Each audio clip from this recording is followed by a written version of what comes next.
Ready? Are we ready online?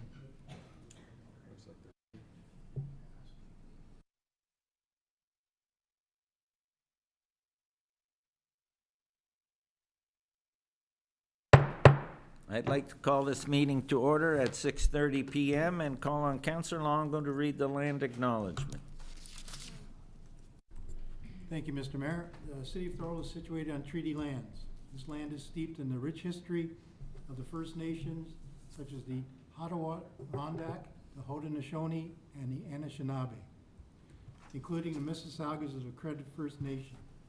There are many First Nations, Métis, and Inuit people from across Turtle Island that live and work in Niagara today. The city of Thorold stands with all Indigenous people, past and present, in promoting the wise stewardship of the lands on which we live. Thank you, Councillor. Are there any declarations of interest? Seeing none, adoption of agenda. Can I get a mover and a seconder to adopt the agenda as presented? Councillor O'Hare and Councillor Decker. Go ahead, Councillor Longo.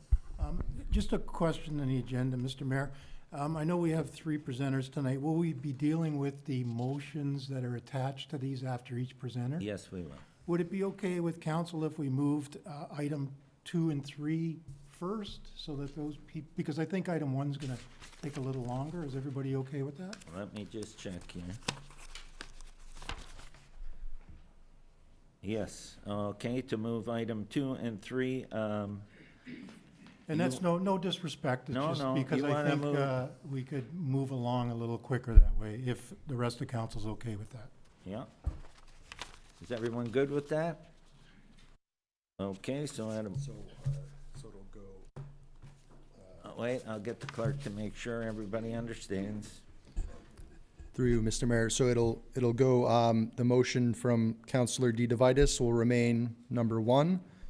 And then, the motions from Councillor DeRose will follow after that, is that correct? Yes, Okay. okay, Councilor O'Hare, will be last. Okay, woo. Okay, so Councillor D'Angelo, go ahead. Thank you, Mr. Mayor. Just regarding our agenda, item 11.6. Yes, Hang on, let me just, no, sorry, not 11.6. I have the wrong one. It's 14.2, the motion that's coming forward. Is that not a reconsideration? no, the clerk has explained that to council, and I'll let him explain it again. Go ahead. Okay, through you, Mr. Mayor, so what the mayor is referring to is, upon request, I sent an email late last week, just offering my thoughts. So 14.2 is the motion from Councillor O'Hare. It's with respect to amending bylaw 43-2025, which is the city's cemetery administration bylaw. So I don't believe that this is a reconsideration. Reason being, going back to the July 11th, 2023 meeting, council passed a motion. It was brought on the spot, and the following motion was passed, and it was specifically focused on bylaw 2072-1996. And it requested that bylaw be amended to include a section stating that the director shall not sell internment rights to an unopened area of the cemetery prior to selling out a currently opened one. So again, that was focused on bylaw 2072-96, not the current city's cemetery administration bylaw, which was passed in May of last year, and it actually repealed bylaw 2072-96. So essentially, that motion from 2023, it's dealing with a bylaw that is not in force and effect. It was focused on a repealed bylaw, and it no longer exists as a live decision, in my opinion. Therefore, there's nothing left to reconsider with that 2023 motion. So bylaw 43, 2025 may contain similar language to the 2023 motion, but it is a completely new exercise of council's legislative authority. When council repeals a bylaw and enacts a new one, the new bylaw stands on its own legal footing. It's a new legislative act, not a continuation of a previous direction, in this case, the 2023 motion. Okay, Counselor? Well, see, I interpret it a little differently because we've made a decision on a bylaw. Now we're looking at amending that bylaw. So basically, any bylaw that comes forward, the next meeting, we can change anything in that bylaw. That's the interpretation of what I'm hearing. So it sort of makes sense that once that new bylaw comes forward, that was a decision of council. Now, it's a material impact on the motion. It'll be a material impact on the bylaw. It's not a housekeeping amendment, which we've done numerous times. But when it has a material impact, then to me that should be considered reconsideration. I'm not looking back at the bylaw that was passed in 1996. I'm looking at the bylaw that was passed by this council. So really, we're reconsidering the same bylaw coming forward. Aye. Respond? Yep, go ahead.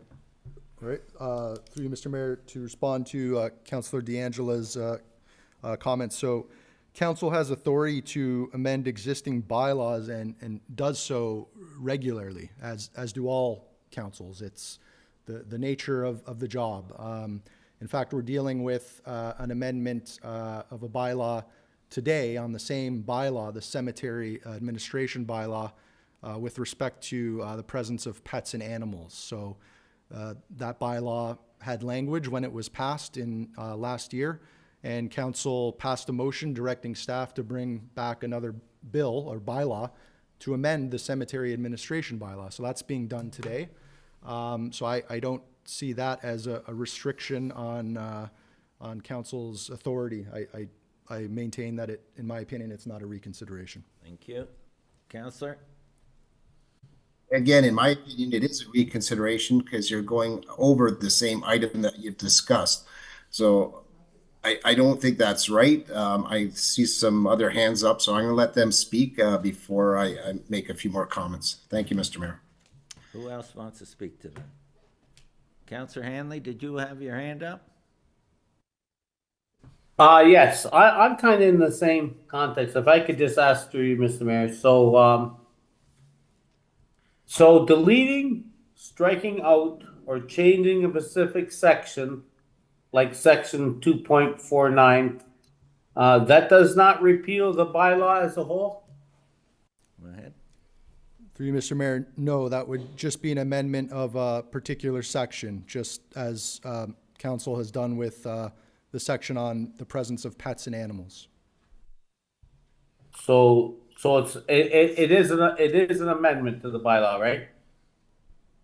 Through you, Mr. Mayor, yes, it would be an amendment, which I believe requires simple majority. And not 2/3 majority, or because it's like I'm just kind of say because amendment bylaw typically would have to pass a new amending bylaw, follow the same procedural rule as the original bylaw. There would have to be a notice, a reading, if applicable, a vote, an execution. So In regards to this, so this is going to come forward. So I know it's only a motion to proceed to the next step, but we have to have a public notice in regards to this, do we not? through you, Mr. Mayor, Excuse me in the crowd, please. There'll be no talking from the crowd. And I appreciate that the decorum of council is respected, please. so there was notice provided for this motion. It was provided at the last meeting. No, I know, but Can I? no. Sorry. Oh, sorry. I was Sorry. just Go ahead. The content of the motion was included in the agenda package. It was published on Thursday in accordance with our procedure bylaw. I believe, you can correct me if I'm wrong, Councillor Hanley, what you're referring to is So the motion itself is not what amends the bylaw. It's essentially a direction to staff to bring forward an amending bylaw for a future vote of council. So that, Okay, yeah, so that, okay, okay. that is a separate action. I understand that. I wasn't gonna bring this up until the next meeting, but do we not have to give notice, and put up signage out front of the cemetery that this is what the intention of council is? And if it has anything to do with anybody that supplies headstones or whatever, we also have to give them notice. And I'm going to go to your report tonight, 11.6 PWCS. It's actually amendment to the bylaw. It specifically states there what they need to do in regards to the BO, the Bereavement Association of Ontario, in regards to changing a bylaw, that they have to post it out in front of the cemetery gate or in a conspicuous place. They have to let it be known within a newspaper in the city that what is going to be occurring, and they have to notify anybody if it is relation to their business that supplies headstones or monuments to the city. And it's right in tonight's agenda, and it's amendment to the bylaw in regards to pets. So we have to be following the same procedure because we're looking at an amendment to the bylaw where we're going to extract or delete a section from the bylaw. So we have to go through the same procedure, would we not? Through you, Mr. Mayor. We have to put a sign out front for Okay. 4 weeks. I read the Bereavement Association of Ontario's Councillor thing. Hanley, We have to go through the same process. Councillor Hanley, please let him answer. Okay, sorry. Through you, Mr. Mayor. Yes, so that would be upon passage of a bylaw amendment. There is a notice period, and it does need to be provided to the BAO. We're not at that stage. We're still at the motion that would be directing staff to prepare the proposed bylaw, which again, council would then have to vote on. For the animal pets matter, we're now at the stage where we're presenting the bylaw to council in accordance with that motion that was passed.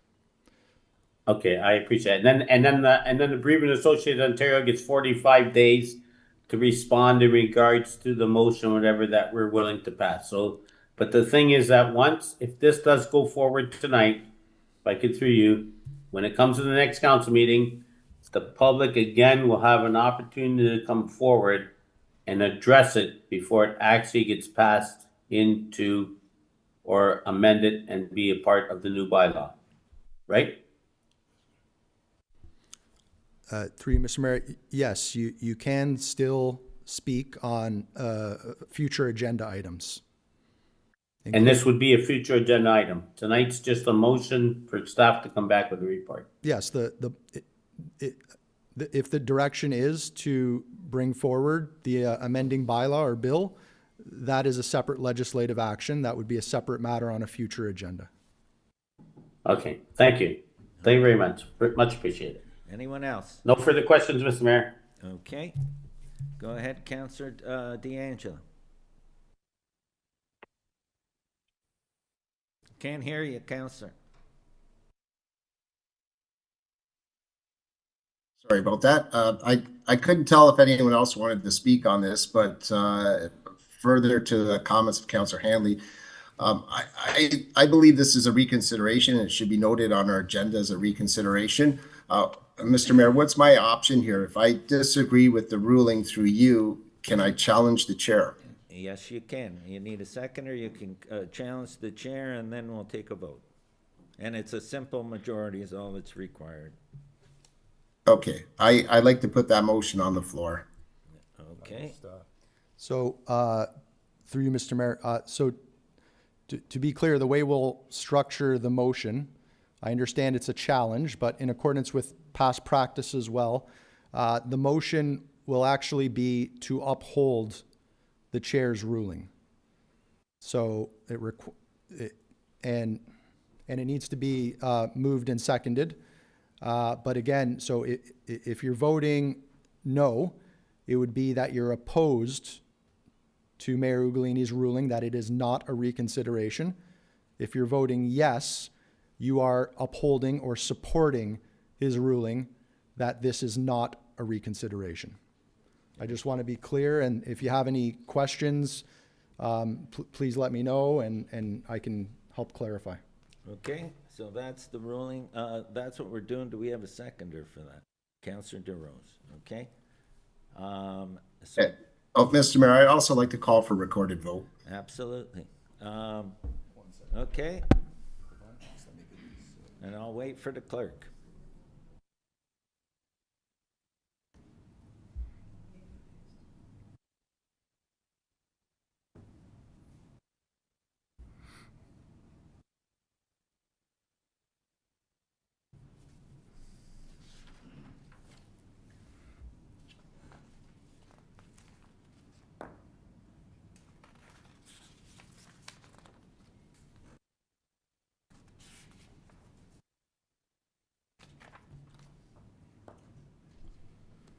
Okay, thank you through you, Mr. Mayor. So I've noted here that this is a motion, it's to challenge the chair's ruling, but the motion is that the ruling of the chair be sustained.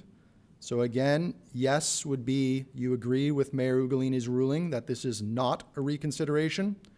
No would be you do not agree with Mayor Ugolini's ruling and that it is a reconsideration. So I've reviewed past minutes and live streams.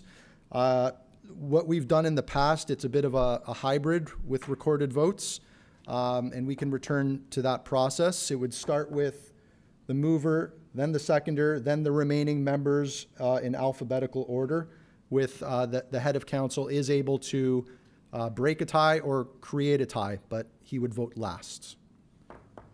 Is there any questions that I can field before we go through the recorded vote? No, go ahead. Hey, Mr. Mayor, can Go ahead. just Ken. one thing, Yeah, if I may?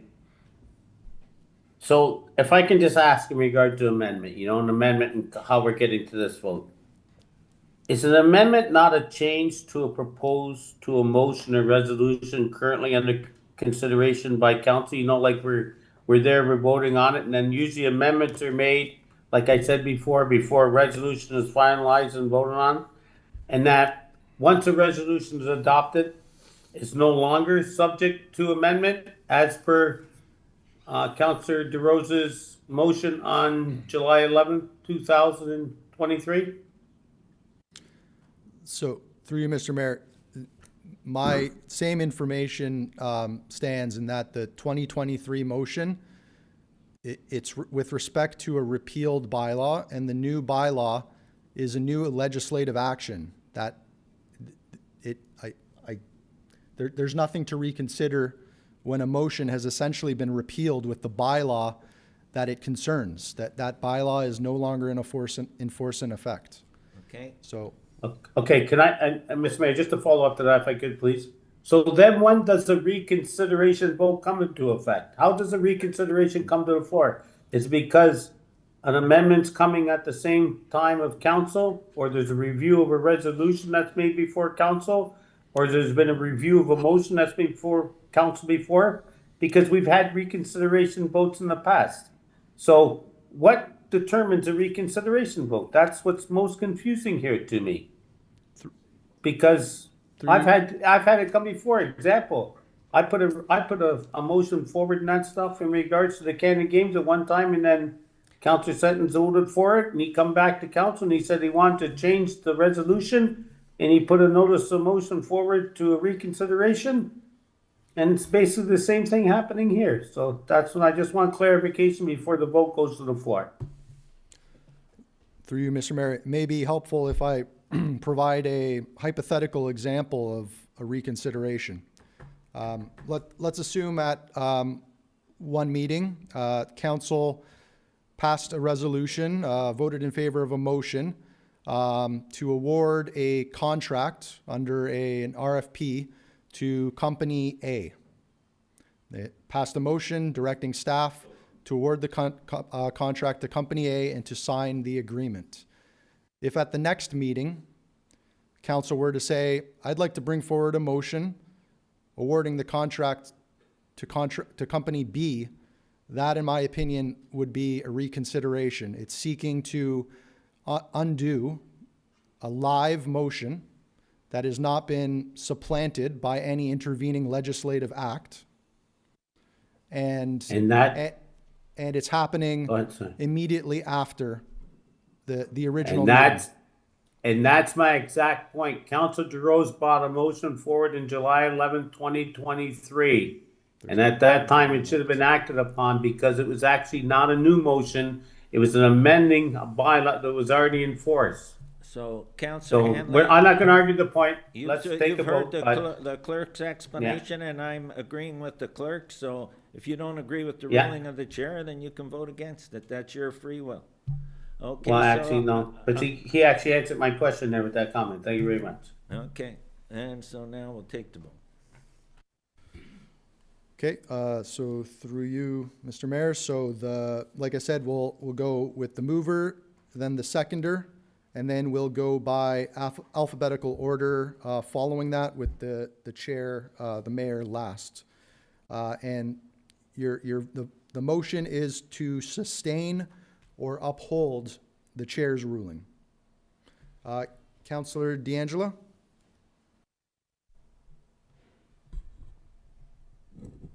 Yeah. Not following the same procedure for recorded votes. We can have a discussion later. I don't want to get hung up on that issue on how recorded votes are properly done, but into the issue, so I'm voting no. Councillor DeRose? No. Councillor Decker? Yes. Councillor D. DeVitis? Yes. Councillor O'Hare? Yes. Councillor Sentence? Yes. Councillor Handley? No. Councillor Longo? No. Okay, it can end with Mayor Ugolini. Yes. Okay, so the chair's ruling is upheld that this is not a reconsideration. 5-4. Okay. So now we'll proceed with the adoption of the agenda as amended, and that amendment is to move the two presentations first, okay? So can I get a mover and a second to adopt the agenda as amended? Councillor O'Hare and Councillor DeRose. All those in favor? Opposed? That is carried. Adoption of the minutes. Can I get a mover and a second to adopt the revised open minutes of the council meeting held on Tuesday, December 9th? I got Councillor DeRose and Councillor Decker. Are there any errors or omissions? All those in favor? Opposed? That's carried. Can I get a mover and a seconder to adopt the open and closed minutes of the council meeting held Tuesday, January 13th, 2026? I got a mover, Councillor Sentence and Councillor Didavitas. Are there any errors or omissions? Seeing none, all those in favor? Opposed? That is carried. Mayor's report. On January 16th, CAO Manoj Dalwaria and I attended the Algoma Central Luncheon and Marine Club event, along with other Welland Canal mayors and staff, held at the Fairmont Royal York in Toronto. We discussed issues related to the Welland Canal Trade Corridor and the Thorold Multimodal Hub, including the refurbishment of the dock wall at Biovald 1, which the St. Lawrence Seaway Corporation is currently doing, completion slated for late spring, early summer. This will allow ships to dock on the south side of the channel across from the McClary docks. On January 16th, Councillor Sentence and Didavitas participated in the ceremonial puck drop for the 36th annual Henderson Pharmasave Hockey Tournament. Hosted by the TAA, the tournament welcomed 38 teams from across Ontario to the City of Thorold from January 16th to 18th. On January 18th, the province of Ontario recognized 8 age-friendly communities at their award ceremony held at the Sheraton Centre in Toronto. Councillor O'Hare, who is our representative on our Age-Friendly Committee, and Jean D'Amelio Swire, chair of the Thorold Age-Friendly Committee, were in attendance to accept the award for the City of Thorold. Jean stated, "Staying physically, mentally, and socially active is the prescription for healthy aging. Age-friendly communities promote healthy living, which is especially important in the Niagara region, home of one of the highest concentrations of older adults in Ontario." On January 21st, I brought greetings on behalf of City Council to the presentation by Adam Schultz held at the Thorold 50 Plus Center. Councillor O'Hare also attended this event. Adam is a Canadian historian, archaeologist, author, and explorer who has written 6 books and published over 100 articles. He is an elected Fellow of the Royal Canadian Geographical Society. In 2020, Canadian Geographic included him on the list of the 90 most influential explorers in Canadian history. His latest book is Vanished Beyond the Map. On January 22nd, I presented a certificate to Ballet Etc. Studio for the Arts at their new location on 2601 Highway 20 East, Unit 5 in the City of Thorold. Congratulations, Jane Elliott, and much success moving forward. As of January, the Service Ontario location on Highway 20 has relocated from its previous location in Pelham to the City of Thorold in the new Lucetta Homes commercial property located at 2525 Highway 20. On January 24th, the first Alina Masad Memorial Community Walkathon was held at the indoor track in the Walker Sports and Ability Center at Canada Games Park. Joining me were Councillors O'Hare, Didavitas, Decker, Sentence, St. Catherine's Mayor Matt Cisco, and many representatives from the event organizers, the Rotary Club of St. Catharines South, District 7090. This event honored the life of Alina Masad, an 18-year-old Brock University student whose tragic passing profoundly touched the communities of Thorold, St. Catharines, the Niagara region, and beyond. In her memory, this event brought everyone together to transform grief into service by supporting life-saving nutrition programs for mothers and children under the age of 5. On January 29th, Deputy Mayor Nella Decker attended the Family Literacy Day event held at the YMCA Early On location in the Pope Francis Center and led a story time session for children and their families. She was joined by representatives from the YMCA of Niagara and the region of Niagara. On January 30th, I attended the For the Love of Gymnastics Qualifier Invitational at the Walker Sports and Ability Center at Canada Games Park in Thorold. This year, they had approximately 600 athletes competing from across Ontario. On January 31st, Deputy Mayor Nella Decker attended the grand opening and ribbon cutting for Bel Air Party Rentals and Decor, located at 1644 Merrittville Highway in Thorold. Congratulations, Naomi Caesar, and much success moving forward. Thorold Fire and Emergency Services welcomed 10 new volunteer firefighters into its annual recruit program. This is a 6-month training program run by Thorold Fire and Emergency Services Training Division and supported by current career and volunteer members. The City of Thorold welcomes you and wishes you all the best. Ontario Power Generation has sponsored 3 public skates, February 14th, 15th, and 16th at the Thorold Community Arena. On Family Day, which is the 16th, representatives from OPG and Thorold Fire and Emergency Services will be available in the arena lobby with free giveaways and to answer any questions you may have about water safety in the winter. Once again, 2026 summer recruitment is now open. The city is currently accepting applications for a variety of summer positions. Please visit the city website for more information. This Saturday, February 7th, is the third annual Seedy Saturday put on by the Thorold Garden Club and Niagara College Greenhouse from 9 a.m. to 3 p.m. at the Niagara College Niagara-on-the-Lake Campus Greenhouse, 135 Taylor Road. Free admission, free parking, guest speakers, greenhouse tours, vendors, door prizes, children and youth activities, and of course, the seed swap. Come out and support this great event.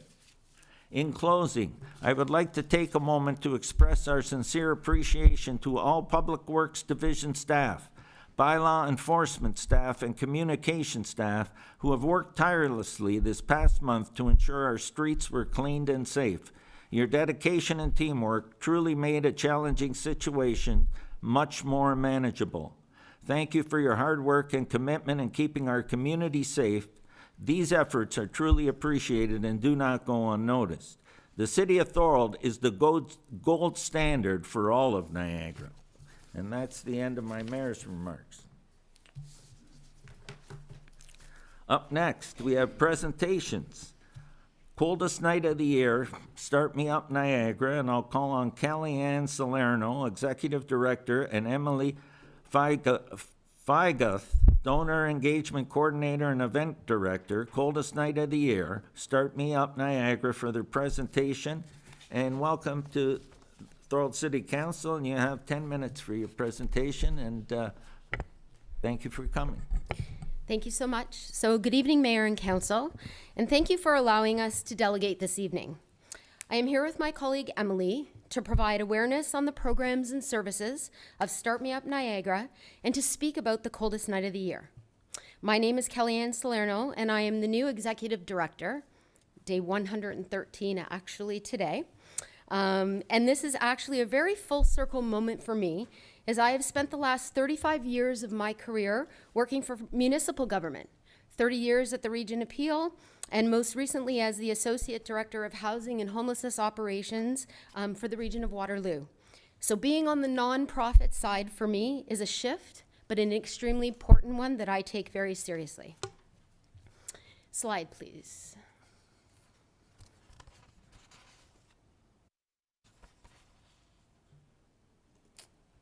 One more.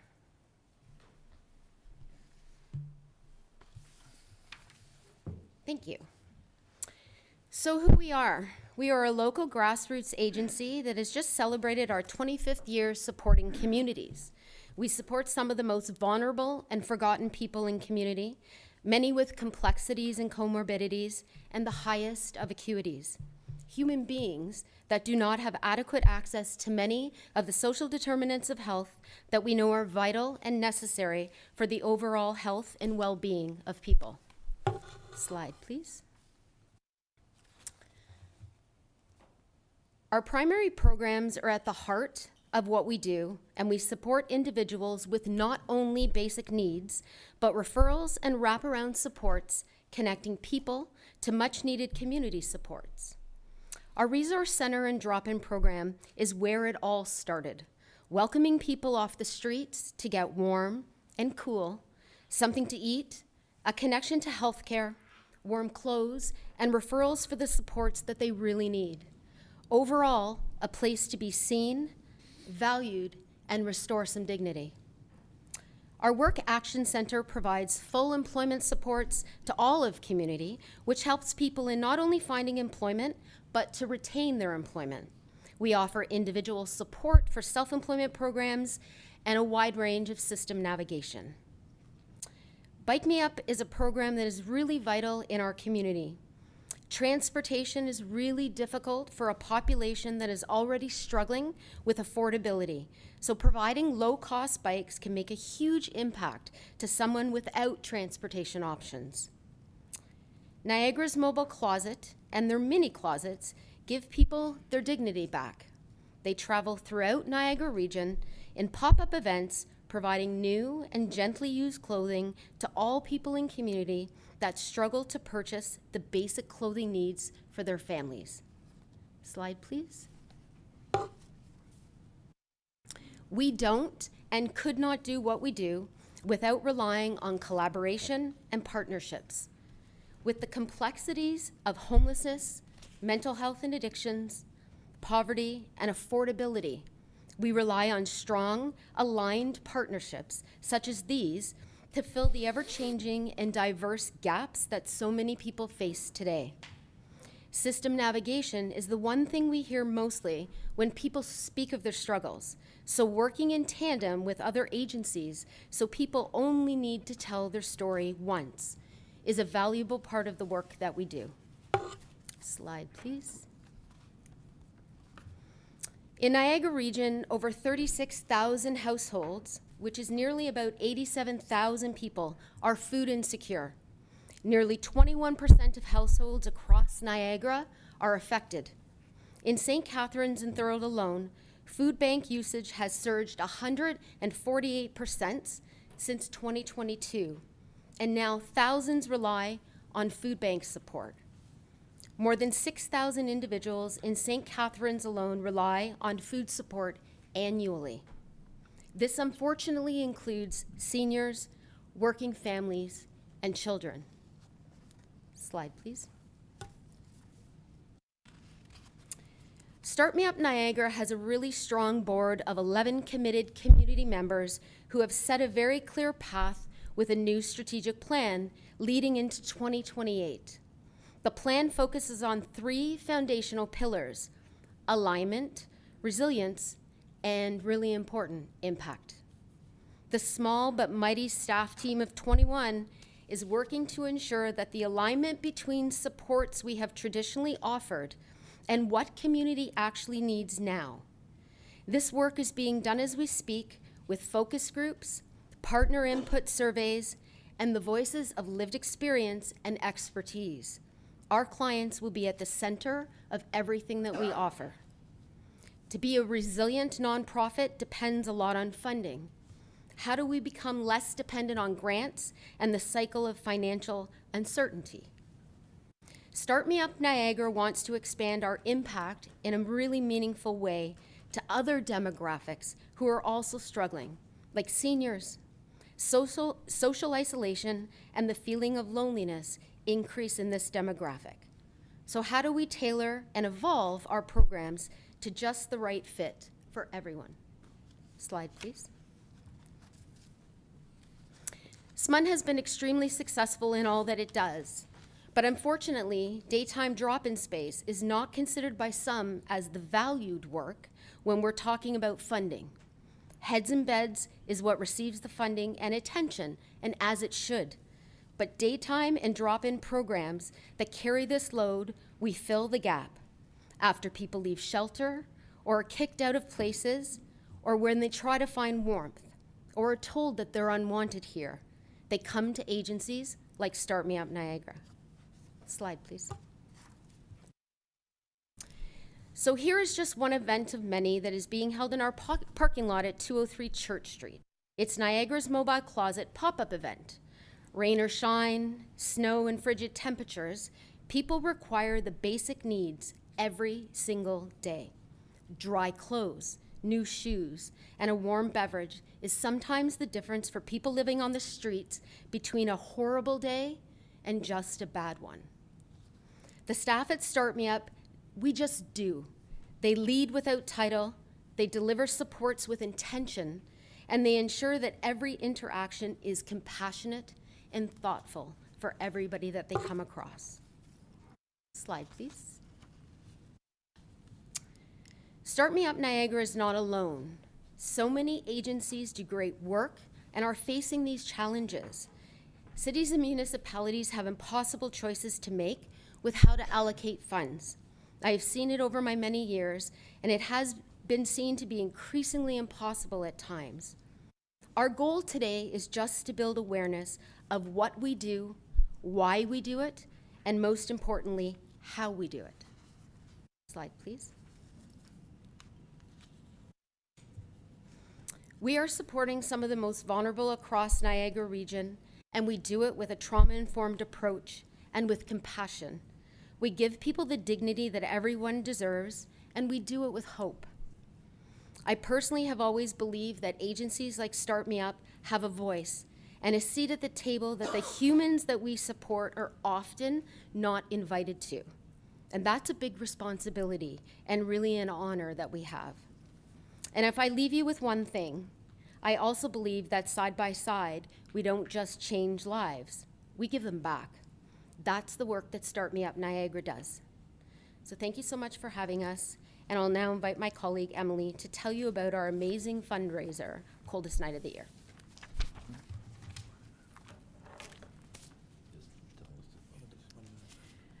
The Coldest Night of the Year takes place on Saturday, February 28th at the Niagara Penn Centre. This will be the 14th year that Start Me Up Niagara has hosted this family-friendly community walk. It is essential to raise both funds and awareness for people in our region experiencing hurt, hunger, and homelessness. It's designed to be welcoming, accessible, and meaningful to all participants.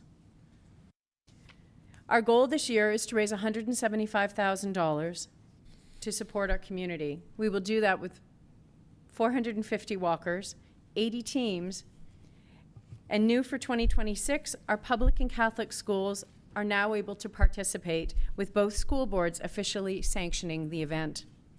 Previous participation was limited to private and post-secondary institutions, and our goal this year is to have 10 schools walking with us.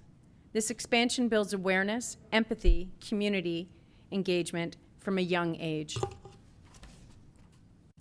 Participants can choose between a 2-kilometer and a 5-kilometer walk. We walk outside in the cold intentionally. That cold reflects the lived experiences many in our unhoused community face every single day. For one evening, for just a few hours, we walk their walk and feel a small part of what life is like without stable housing, warmth, and shelter. To ensure inclusivity, we are also offering an indoor walk option for those with mobility challenges or accessibility needs. So why do we walk? We could go to the next slide. Thank you. We walk for those who are hurting, hungry, and homeless, those who are struggling with physical and emotional challenges or mental health barriers, individuals and families facing food insecurity, and those who are homeless, living unsheltered, or surviving in increasingly precarious housing. These are our neighbors, and winter makes these challenges even more urgent and dangerous. Through Start Me Up Niagara, the funds raised translate directly into frontline support. In 2025, we saw over 20,000 drop-in center visits, providing a warm, safe place just to be. One-on-one assistance, professional referrals, on-site medical supports, crisis clothing, and always a warm beverage and a snack. Hot lunches on Sundays, where we work with other partner agencies to ensure that these meals are shared between agencies. No one goes hungry, and there's no overlap to ensure less waste. Our programs deliver measurable impact. Our Food Plus program is providing 2 area schools with 189 hot lunches every Friday. And a 3rd school is receiving food donation hampers to ensure children have a hot meal and food over the weekends. Bike Me Up Niagara refurbished 183 bicycles that were sold at a nominal cost, supporting low-income clients with access to transportation, employment, and independence. Supporting families, we are able to provide children's bicycles for free when we have them available. Niagara's Mobile Closet held 42 barrier-free shopping events in the Niagara region, serving 3,700 clients, making connections with service partners. The Mini Closet program now hosts 30 mini closets located throughout the region in frontline support. They're with EMS, NRP, our fire departments, shelters, and hospitals. Over 3,000 individuals received crisis clothing in 2025. And those events that we held, Welland held 8 events serving 739 community members. In Fort Erie, 4, serving 217. Thorold, with 1 event, served 63 people alone. Port Colborne, 3 events, serving 83. Niagara Falls, with 9 events, 1,100 people served. And in St. Catharines, 17 events, serving 1,500 people. Those 42 events served 3,751 people across the region. Every number represents a person, and every person represents a moment of care, dignity, and connection. So tonight we're asking Thorold Council to stand with us, not in support, but in action. Form a team and walk with us in the coldest night of the year. We've provided each of you with a coldest night of the year toque and a button to show your team spirit. This essential fundraiser for Start Me Up Niagara keeps the drop-in center open and supports programs for the most vulnerable neighbors. By walking, council members show leadership and solidarity, demonstrating that our community response to hunger, hurt, and homelessness goes beyond words. For one night, we walk together, bringing warmth, care, and hope to people across the Niagara region all year long. Thank you, Council, for your time and your interest. Thank you, Kellyanne and Emily. And is there any questions from council? Go ahead, Councillor Sentence. Just a comment and a question for you. I love what you guys do. I know Wayne Schmidt does amazing work with the bikes down there. He works a lot as a retired guy. So thank you for everything you do. Just a question for you is the move to the Penn Center so that you can get people with mobility can also do it. Was that the reason for moving? Through the mayor. It was twofold. One, we lost the ability to use the Market Square. Oh, the okay. Market Square is used for the beautiful St. Catherine's Market right up till 3:30, and our event begins at 4. So it was no longer feasible.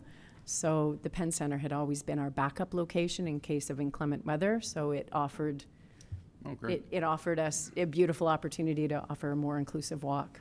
Great work. We'll see you on the 28th. Thank you so much. Anyone else? Go ahead, Councillor Dinavides. Thank you, Mr. Mayor. Doing a great job with Start Me Up in Niagara. I was wondering, Council O'Hara and Councilors Decker and myself, we sit on the event committee, and I want to put this offer to you. We have the best community market in Niagara, and if you're looking for awareness and funding, we can help you. Thorold citizens love to get behind anything and to help out. So I want you to contact the event committee, ask for Jacob, and let's work together. And I know we can get something great in that market with all of us, because it's not just words, it's action. And that's what you need, and we can help you make some money this summer. And we'll work together, and the community will get behind it. And we're not talking 200 people. We get thousands of people in that park. So it's a good opportunity for Thorold, the city, and for you to partner and do something positive. Through the mayor, thank you so much. I will reach out. Yeah, you can work through Tessa, and she can put you in contact with the right staff. Councillor Decker, go ahead. Thank you, through you, Mr. Mayor. Thank you, Kelly and Emily. That was a great presentation. I just have a question about the mobile closet. Do people, like, how do they, obviously you're accepting donations for that. Where would people donate? Maybe clothes, boots, items like that. How would somebody go about that?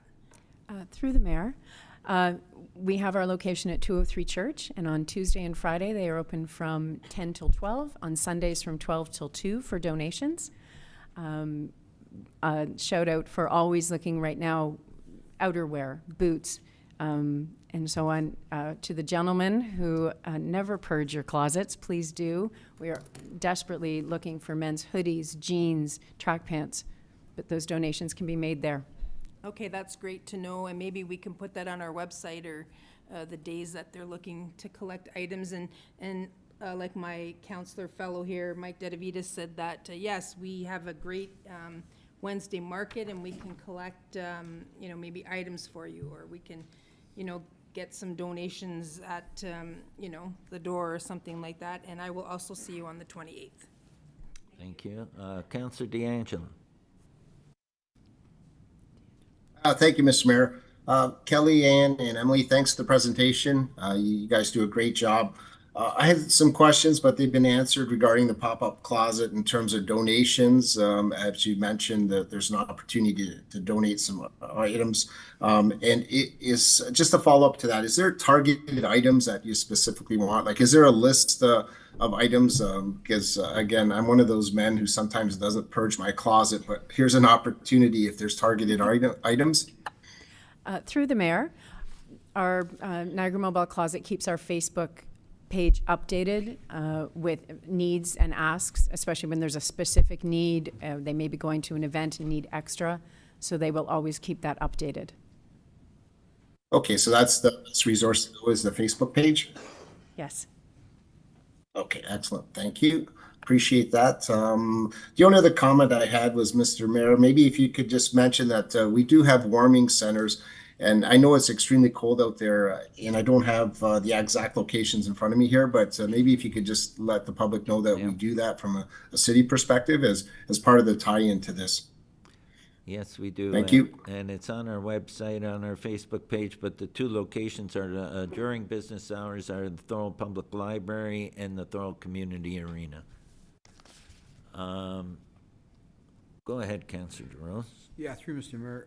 Kellyanne and Emily, thank you so much for everything you do. The community appreciates it, and call on us whenever you need us. Councillor DeVitis said they've got some great opportunities at the market, and we'll see you on the 28th. Thank you. Thank you. Okay, thank you. Anyone else? Go ahead, Councillor O'Hare. Thank you, Mr. Mayor. Through you to Kelly and Emily, thank you for coming. Great presentation.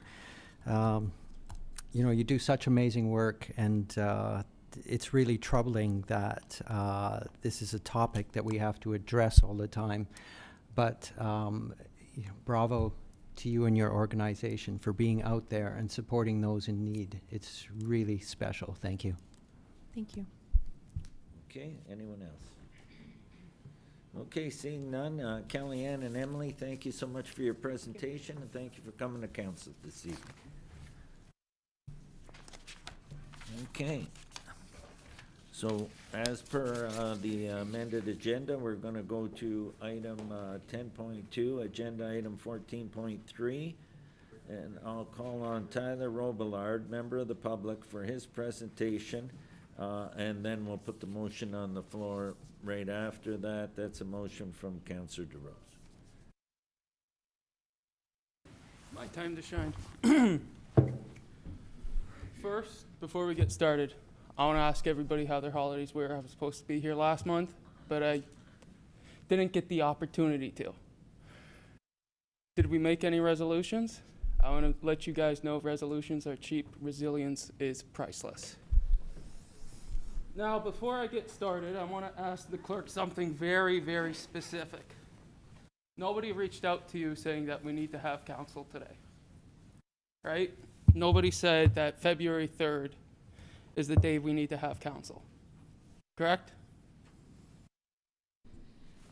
Go ahead. Through you, Mr. Mayor, we set our schedule in advance calendar year, and that was, the dates were received and approved by council. Sounds good. The only reason why I ask is because there is something divine happening today.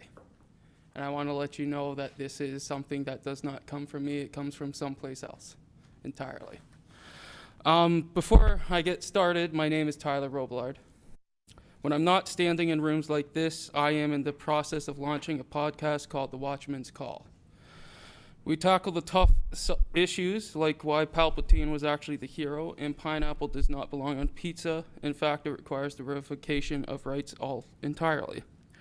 But it's also a place where we talk about politics, theology, and the moral questions that quietly eat away at our conscience. The Watchman was traditionally was never a politician. Keyword here, traditionally. He did not govern outcomes. He stood at the wall, watched the horizon, and sounded the alarm when danger approached. That's why I'm here today. We live in a strange moment where politics has become more theological and theology has become more political, whether we want to admit it or not. We argue values through bylaws, we debate morality through budgets, we pass motions that sound compassionate without asking the harder questions. What happens when someone is in danger right now? Because intention is not enforcement, and care without capacity is only sentiment. A rule without enforcement is not leadership, it's theater, and theater does not keep people safe.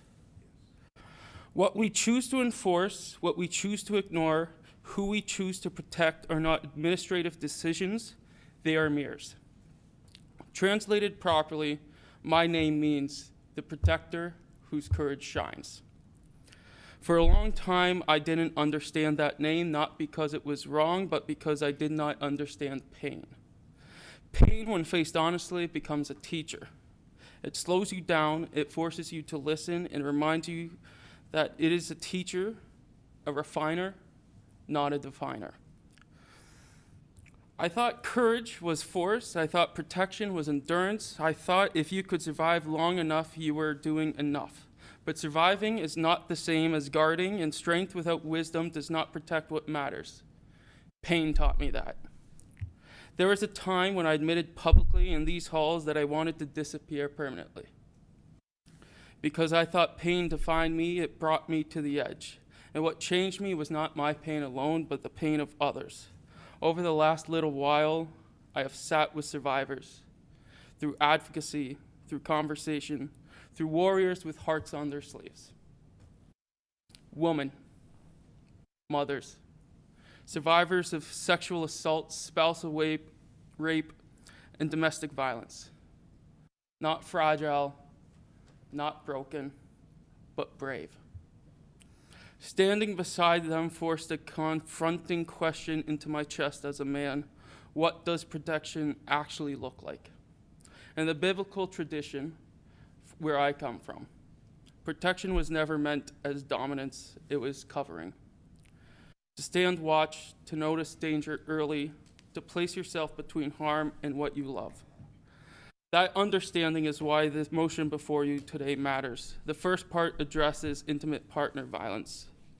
Too often, trained professionals are already present, security, responders, witnesses, but are legally asked to wait while the danger escalates. Waiting costs lives. This motion calls for clearer regulated mandate that forces properly trained professionals to act decisively in verified IPV situations until police arrive, under strict oversight, reporting, and accountability. This does not replace police. It preserves life long enough for police to do their job. Courage without authority is not bravery, it's liability. The second part concerns family court reform. For many survivors, the danger does not end when the relationship ends. It follows them into courtrooms, into affidavits, into delays that reward manipulation that exhausts the truth. Abuse moves quickly, the system moves carefully. Justice cannot function when truth is buried under procedure. Survivors need priority, protection, and court-appointed investigators who understand coercive control, not systems that unintentionally give abusers more time to cause harm. Now, I want you to imagine something, not because this is comfortable, but because it's possible and because it is real. Imagine this is your daughter, or your sister, or anyone in your life who you would deem vulnerable. She's in a relationship where every day she's reminded that she's replaceable, that her worth is transactional, that love is conditional, that her body is a commodity, that value is only in the dollars she brings in. Between the hits, she prays for a miracle. And imagine there's somebody like me, present, trained, aware, who sees what is happening. But they are not encouraged to act, they are not enabled to act, they are only told to wait. Later, the report will say, no action taken. That is not malice, that is system failure. A failure that in these moments has a face, a name, and a future that never arrives. Okay? I want to be absolutely clear. I can tell you stories upon stories that all start and end the same way. The mother who holds her daughter in her arms as she looks on at the black eyes that were caused by the sins of another's hands, as her daughter reaches out and says, "Why can't anybody love me the way that I love them?" Deeply, profoundly, and emotionally. And I see that mother look up to the sky and prays to God, "I just want to see my grandson again." This is a real story that touched me deeply. Or how about the story of the woman in the hospital?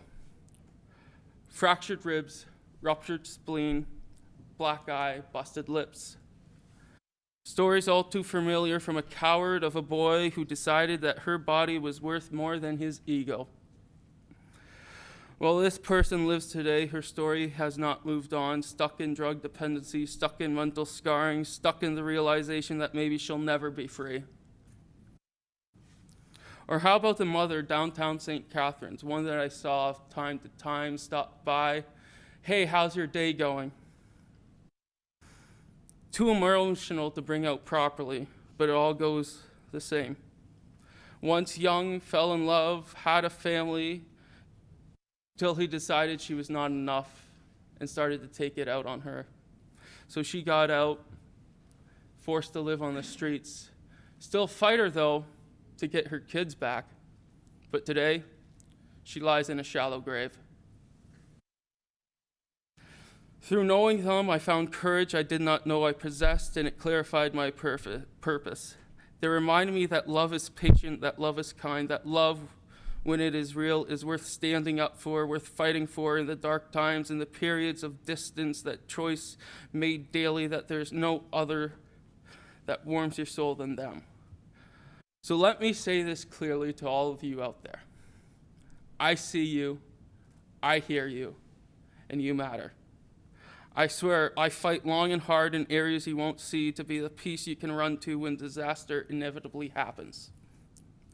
This speech on February 3rd, 2026 is an olive branch and a warning. At the end of January, I went to Jamaica to get some R&R, celebrate my sister's wedding and everything. And while I was there, something happened. Something happened that divine inspiration. Domestic violence right in front of me. A guy puts his hand on his girl. Tyler's on vacation, but does Tyler stand by? Absolutely not. But what I remember was what this individual said as he walked away. I'm surrounded by all these psalm trees. Psalm trees. Not palm trees, psalm trees. So I did what any reasonable person would do. I looked at the one source for inspiration, and that's where I saw it. Psalm 2:3, February 3rd, 2:3. Let us break their chains and remove their shackles. So today, council, I am asking you, if we do not act, things will get worse. This is not ideology, this is observation. So I'm not asking you to simply raise your hand today. I'm asking you to stand. Stand for those who cannot stand for themselves. Stand for prevention over regret. Stand for service over silence. Stand for those who have whispered between the blows, "Dear God, help me." Because leadership is not measured in motions past, but in the moments when responsibility.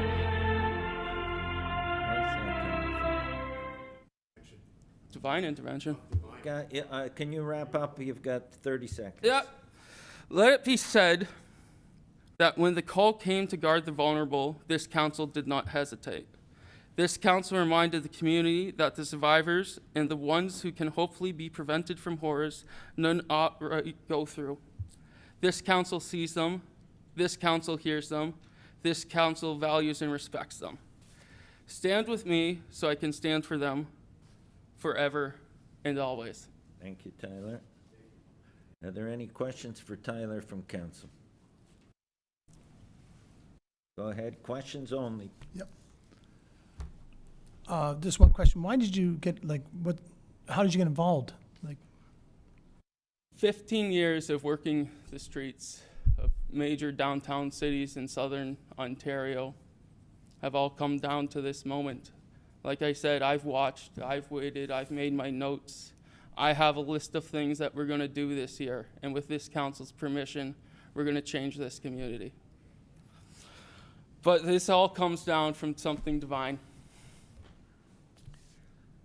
If not for him, when he came to me when I was going through my troubles, I would not be standing here today to say, hey, there's greater trouble than just me.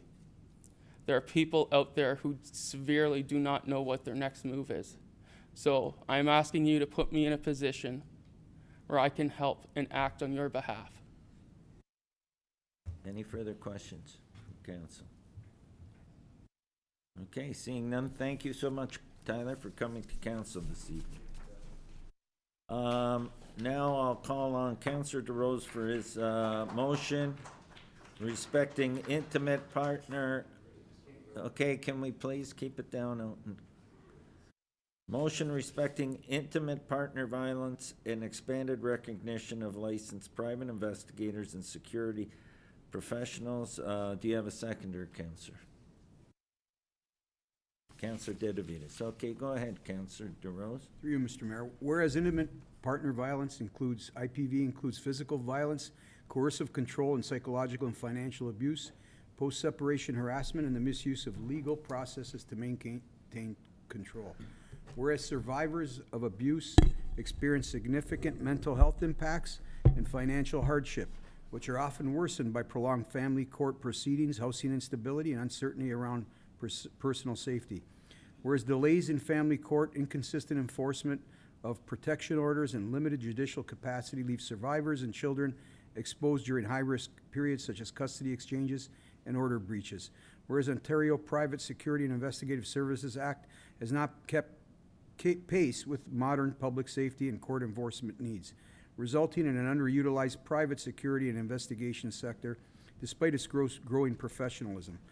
Whereas licensed private investigators and security professionals possess skills directly relevant to family court support, including documentation, compliance verification, supervised access support, and real-time supporting, whereas courts lack sufficient resources to respond quickly to time-sensitive, non-police matters such as order compliance, harassment documentation, and court-directed safety checks. And whereas municipalities have a moral and public safety obligation to advocate for reforms that close protection gaps and improve timely intervention for those at risk. Now therefore it be resolved that the Corporation of the City of Thorold enacts as follows. That Thorold City Council formally advocates for the following. Number one, that the province of Ontario undertakes comprehensive reform of abuse-related family court process, including A, accelerated timelines, B, faster issuance and enforcement of protection orders, C, stronger consequences for order breaches. 2, that the province of Ontario formally recognize the mental health, financial, and housing impacts of abuse-related litigation and pursue reforms that reduce re-victimization and prevent homelessness. Number 3, that the province of Ontario review and modernize the Private Security and Investigative Services Act to recognize licensed private security and investigative professionals as court-authorized support resources for clearly defined time-sensitive non-police matters. 4, that courts be permitted to contract licensed private investigators and security professionals to A, verify court order compliance, B, monitor and document breaches or harassment, C, support supervised access and custody exchanges, D, conduct court-directed welfare and safety checks, and E, provide timely admissible reporting to the court. Number 5, that the province of Ontario review narrowly defined authority for specially trained private security or municipal safety agents to mandate a temporary detention individuals involved in verified IPV incidents until police arrive, subject to strict training, oversight, and accountability. 6, that all proposed reforms shall be survivor-centered, prioritizing safety, dignity, autonomy, and long-term stability. And 7, that staff be directed to forward this resolution to the Premier of Ontario, the Attorney General of Ontario, the Ministry of the Solicitor General, local members of Provincial Parliament, and Niagara Regional Council. And then, that's it, I just wanted to add something to Yeah, go my ahead. the reason I brought this up. First of all, just to let you know, I'm very proud of Tyler. He shares his soul. I taught him when he was in grade 7 and 8, and he's turned out to be a wonderful human being. Love you, Tyler. Intimate partner, so my rationale for this was, besides talking to Tyler about this, but intimate partner violence is a clear violation of human rights that endangers lives and destroys families. Its effects reach far beyond survivors, harming children, communities, and society as a whole. The persistence of this violence shows that current measures are not enough. This motion strengthens prevention, protects survivors, and sends a clear message that abuse in intimate relationships will not be tolerated in Ontario and in our community. Thank you, Councillor. Is there Thank you. anyone else? Go ahead, Councillor O'Hare. Thank you, Mr. Mayor. Through you, I won't support this motion. There's wording in here, particularly number 5, that I think can incite vigilantism. This is something I'm a little nervous about. I don't think this is a step that we should be taking, so I won't be supporting it. Thank you. Anyone else? Okay, seeing none, all those in favor? I can't, opposed? That motion is carried. 14.4, 10.3 agenda item 14.4, Stephen Seuss, member of the public, is going to delegate on Councillor DeRosa's motion will be put on the floor right after. And I'll call on Stephen Seuss for your presentation. You have up to 10 minutes for your presentation. Stephen, welcome to council. Thank you for your indulgence, Mr. Mayor. It's great to see you again. Great to see all of council. I'm coming here tonight to talk once again about the state of emergency, but this time for mental health, homelessness, and addiction, but this time taking it to the next level. Tonight, I'm going to ask Thorold Council in supporting Councillor DeRosa's motion to ask Premier Doug Ford to declare an Ontario-wide state of emergency on mental health, homelessness, and addiction. This isn't an issue that just affects Thorold, who is in a declared state of emergency for mental health, homelessness, and addiction. It's not an issue that just affects Niagara. It affects Ontario. It affects our entire country.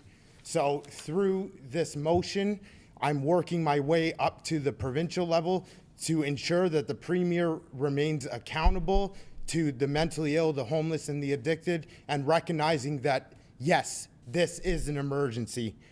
I could sit here and go over numbers with you all night long. 2,231 have died of opiates in 2024, Ontario-wide. That's the Office of the Chief Coroner. Just in Niagara, there were 641 suspected opiate overdoses from January to October 2025. That's about 64 responses per month. And in terms of homelessness, according to AMO, nearly 85,000 people are homeless in Ontario. That is a 50% rise since 2021, an 8% increase since 2024. That's the Association of Municipalities Ontario saying that. So, as you know, my story, I have been on the other side of it. I have dealt with mental health, I've dealt with homelessness, I have dealt with addiction, and I've come out the other side. And though I still struggle with my mental health today, things are a lot better thanks to supportive friends like my friend Jordan, who joined me tonight, and I see many other friends in the audience today. So I'm happy to be here. And of course, Councillor DeRose, who's always a huge support to the community and to myself. Thank you for being there for me in my time of struggle with a family member. It's much appreciated. And to the rest of the council for your support. Now, I think that communication is severely lacking, Mr. Mayor, in this state of emergency. So I'm also proposing with that motion to ask the Premier to declare a state of emergency on mental health, homelessness, and addiction Ontario-wide. I'm also asking, since Thorold is in a declared state of emergency for mental health, homelessness, and addiction, that the state of emergency be relayed to the public through all Thorold's official communication channels. I was shocked at my job to speak to individuals who knew that Barrie was in a homeless emergency, but they didn't know Niagara was in a mental health, homelessness, and addiction emergency. And I'm sure that everyone here tonight probably isn't aware, and maybe some of you are, but this is the reality of it. A state of emergency, Mr. Mayor, is a very serious thing, and we have to treat it like it's serious. We got to stop sweeping the issues of mental health, homelessness, and addiction under the rug. And the big thing here is, you heard from the previous speaker, Tyler Robillard, trauma, and the previous speakers who spoke about out of the cold, trauma. And that is something that I share with many people who go through these issues. The trauma is hard to overcome, and that that we need those trauma-informed approaches in our care. The Provincial Emergency Operations Center, I've been talking to the region about re-engaging communication with the Provincial Emergency Operations Center, Mr. Mayor, so that we can relay ideas like bringing mental health back to the Welland Hospital. We can relay ideas like more hours for youth mental health walk-in clinics, more safe beds throughout the community, including a safe beds program for Thorold. This supports hospital diversion and saves us money in the system long term. I've brought up treatment centers. We are severely lacking in addiction treatment. I had to go to Windsor for 8 months to get my addiction treatment, and my friend Jordan remembers it well, because I didn't have local options. Private rooms for our detox service, because communal rooms do not support human dignity. It's a very private process to be withdrawing off drugs, and I think I had a private room in Chatham, Kent, where I was able to go to detox and start my journey to recovery. And I'm here, and it makes me emotional because I'm here today with all of you, and I could have been gone. And the world would have lost a strong advocate. And I know that this council tonight is going to support this motion. I can feel it in my heart. I know you guys have always been there every step of the way, but we got to get more serious about this state of emergency. It is about action. We can talk all we want, but we need to take action locally, provincially, and nationally. Many have gone through this. 1 in 5 Canadians suffer from mental health issues. The suicide rate in Niagara is higher than the provincial average. There are socioeconomic challenges in relation to Niagara and this emergency. So we need to start getting serious. We're not going to sweep these issues under the rug. I know Thorold Council's not going to do that. I know they're going to stand behind me, and they're going to stand behind with the people going through this. And I'm here for everybody's children who are going through it. If you're going through it today, I'm here for you. I'm standing up here telling my story. You all look like fine folks, quite fine folks. So, I'm here, to bring this issue to light once again. I can say that the most common type of opiate that was present at the time of death from 111 opiate deaths in 2024 in Niagara was fentanyl. We got to take this on. It is time to go to war on mental health, homelessness, and addiction. That is what I say tonight, because at the end of the day, I've seen how it affects people. I work in outreach. I lost a best friend due to addiction issues. I can't tell you how much it hurts, but I'm going to take my hurt and I'm going to turn it into action. So, Mr. Mayor, I know you have a busy agenda. I thank you for allowing me to come in again tonight, and I'd be happy to answer any and all questions, and I hope councilors do have questions. And I will also want to thank Councillor Didavitis for our last conversation. Mike, you're the best. Thank you for encouraging me to stand up and always fight for the issues that we care the most for. So thank you, everyone. Thank you, Stephen, and I'll open the floor for any questions from council. Go ahead, Councillor Sentence. Thank you, Mr. Mayor, through you. Great to see you again. You look good. Thanks. All right, coming back well, excellent.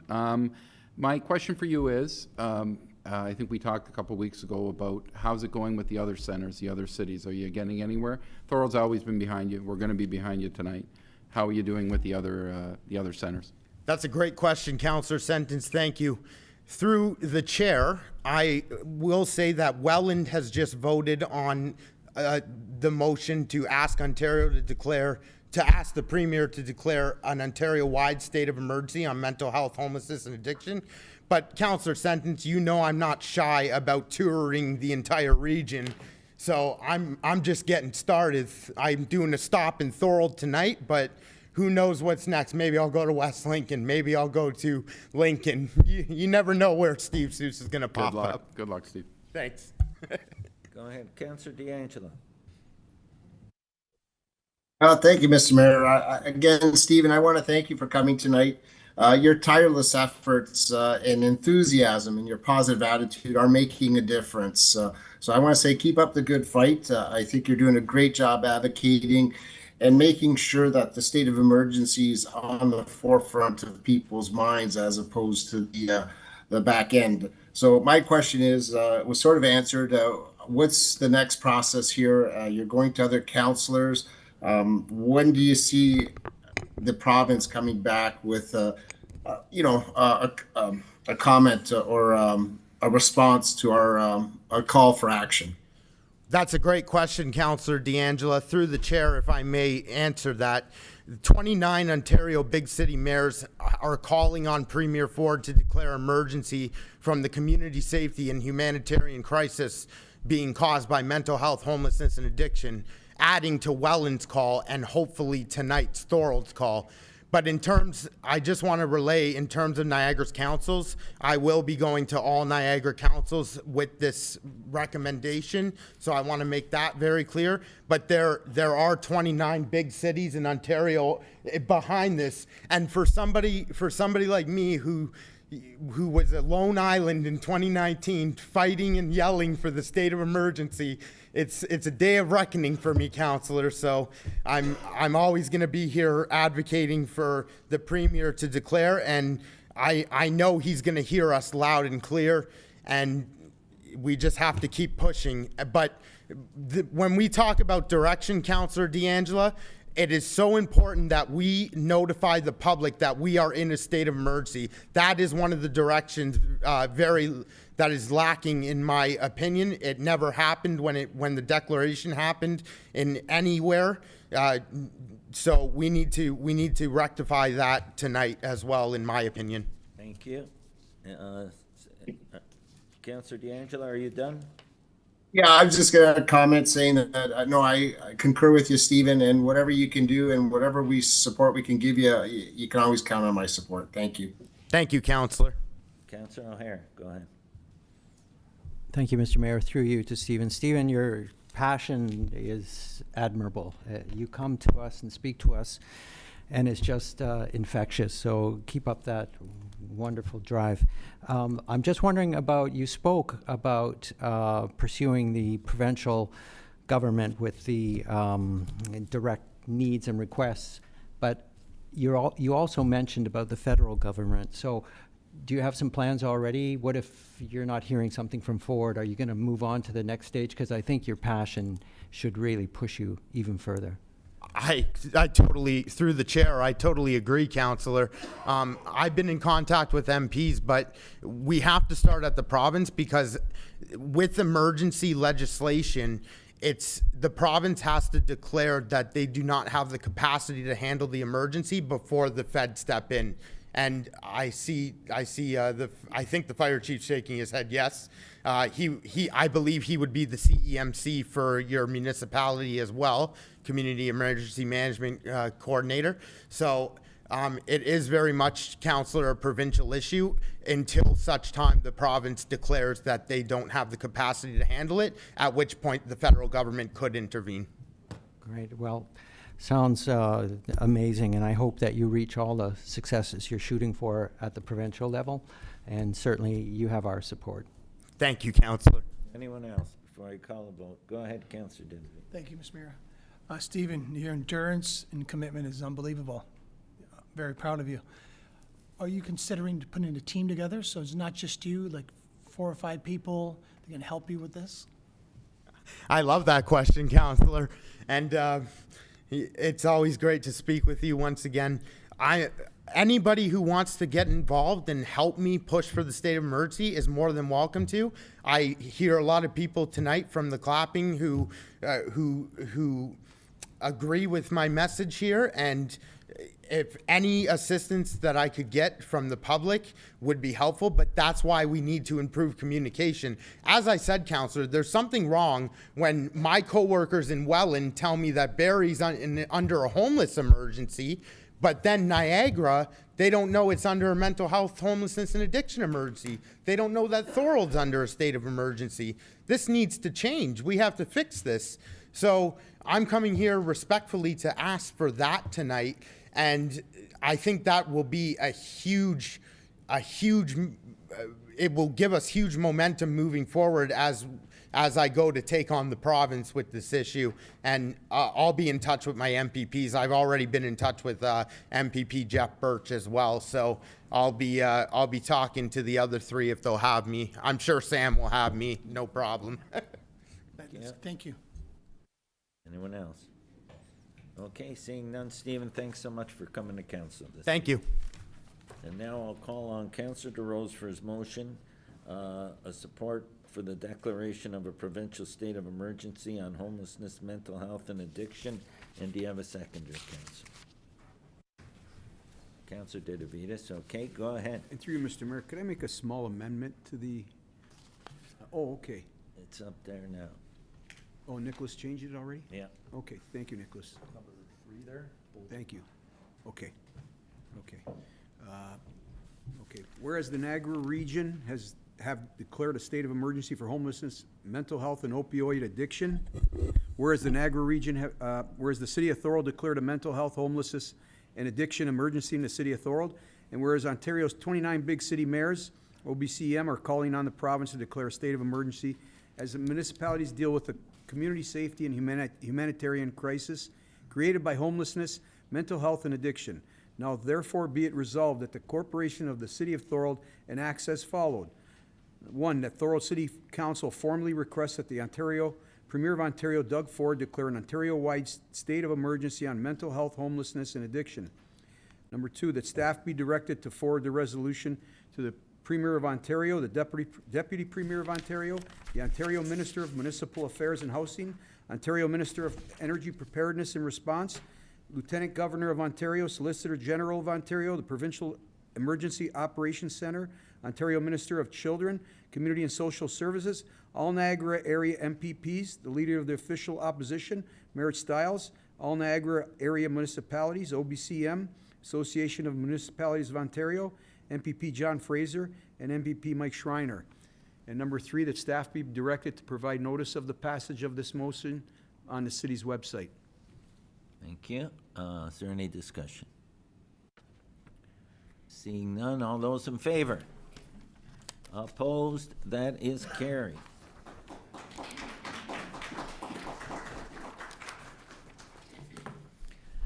Okay, so now we'll go back to item 14.2, and I'll call on Assad Mahmoud Iman, President of Mosque Asia, for his presentation, and you'll have 10 minutes for your delegation, and then we'll put the motion to follow.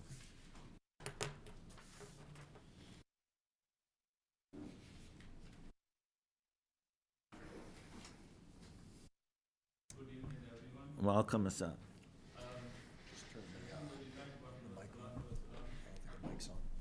Your mic's not on, I don't think. Okay. Alhamdulillah wahda wa salatu wa salam ala man la nabiyya ba'd. Let me begin by thanking you, the mayor, and the member of councils for giving me this time to speak, especially Tim O'Hara and Nella Decker. They have been supporting us from the day one regarding the cemetery, Lakeview Cemetery.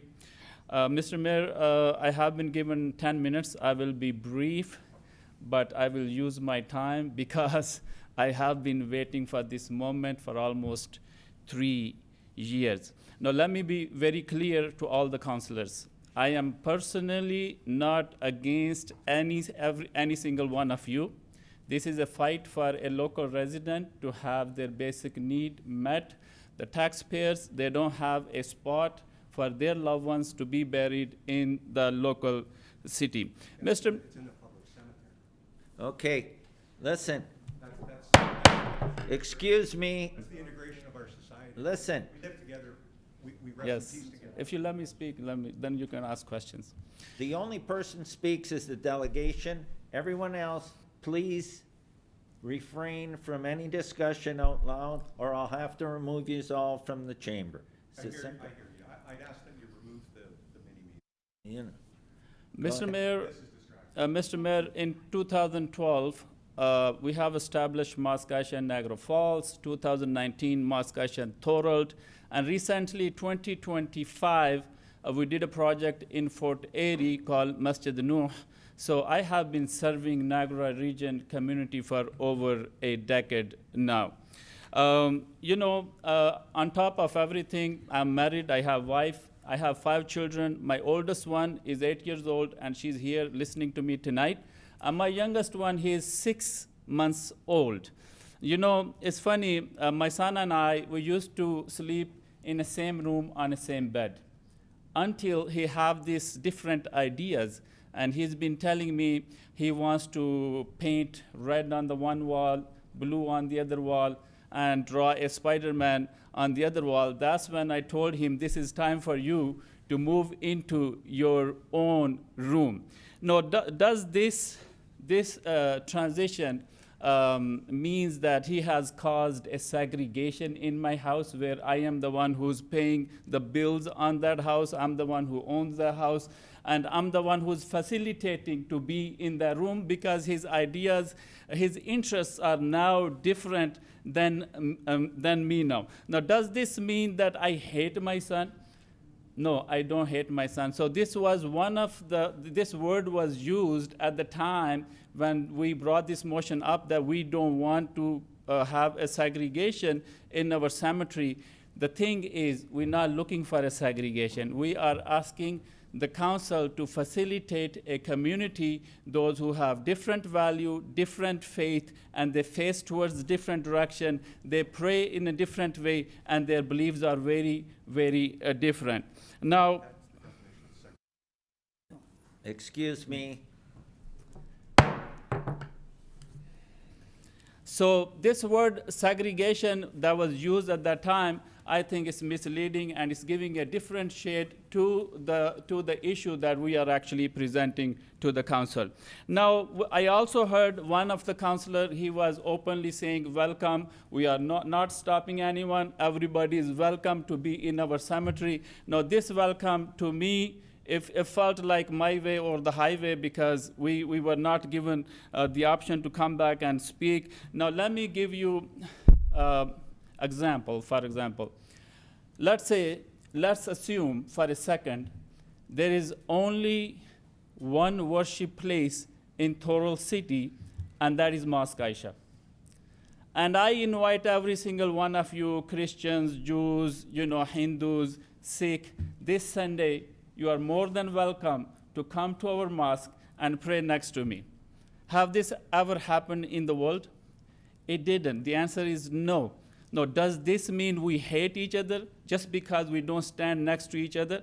The answer is no, we don't hate each other. We just have different values. We pray in a different way. Our faith is different. Lakum dinukum waliyadim. You have your religion, and we have our religion. Now, another thing that was brought up, and I listened that one of the councillors, he said the mausoleum is for everybody. And I agree with this comment, the mausoleum is for everybody. So whoever out there who has this mindset and believe or want to be in the mausoleum, the city has facilitated that idea. So someone from India, Pakistan, Bangladesh, New York, Denmark, as long as they are in Thorold and they want to be in mausoleum, the facility is there. And someone who want to be in the Christian section, no matter where they're from, whether from India, Pakistan, Bangladesh, or Denmark, as long as they want to be next to the Christian, the facility is there. Someone who wants to be cremated, they don't want to be buried, like to be buried under the ground, the facility is there regardless where they come from, whether India, Pakistan, Bangladesh, Denmark, or wherever they're from, that mindset has been satisfied by the city. But the Muslim, the second biggest religion in the world, and the taxpayers, and there are a lot of them living in this town, they have not been given their section to be buried in their local cemetery. Someone... Excuse me. Someone... Excuse me. You speak again, and you'll be removed from the chamber, okay? I've given you enough leeway, and I don't want to hear it anymore. So someone like Dr. Hajj, who's actually sitting in the meeting right now, who has donated $5 million to Brock University, recently $2 million to the Niagara Hospital. Brother before, he was talking about the mental health and all that. So he recently given $2 million to Niagara Hospital. He's active member of Mosque Aisha. This Mosque Aisha is his local mosque. This is where he go and pray. Now, what should I tell his children today that someone who's been giving hundreds of thousands of property taxes, his office is just across the street, what will happen to him after he dies? The city of Thorold does not have any arrangement for that person. What are we gonna do? Like where we should take? This is my question to you. Like where should we transport him after he died? In Niagara, Hamilton, Mississauga. Another question is, like where all the Muslims are getting buried in Ontario or in Canada? In public government cemeteries. Like if you call Niagara Falls, we have a section there, and we didn't have any trouble to achieve a section from the city of Niagara Falls. You call Hamilton, as a matter of fact, because they were buying so many up front, they dropped the price for the Muslim community. On top of that, they made a payment plan for them. Brampton, Mississauga, you call wherever you want, you will find every community, they have their own section. I'm not fighting just for the Muslim. I think tomorrow, if any other community show up, the city should facilitate their need, because this is a basic need for any community or any member living anywhere in the world. Now, my daughter, she's listening to me. I want to be able to tell her today that this council, they chose compassion over complication, love over hate, fairness over fear, and unity over division. So I'm asking the council that to reconsider the motion again, and I'm requesting every single one of you to welcome us in a way that we feel that we are welcome.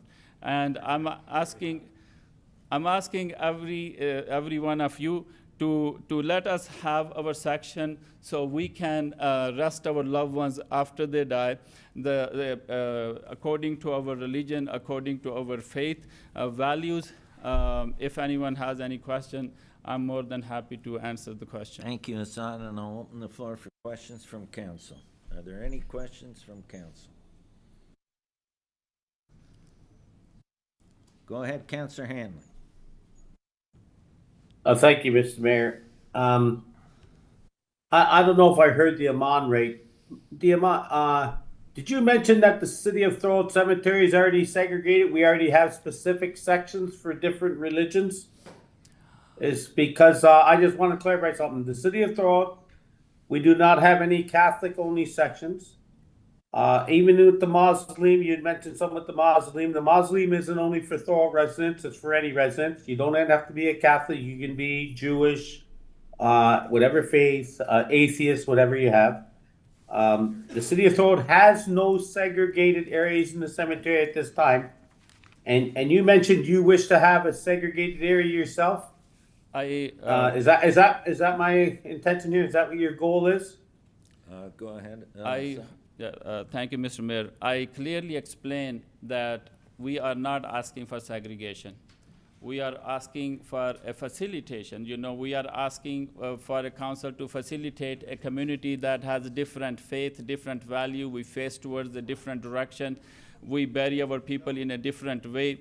When we pray, we stand shoulder to shoulder, and this is how we like to bury our people, next to each other. This is not a segregation. As someone made a comment before, they want to run the cemetery of Thorold the way it has been running since the beginning.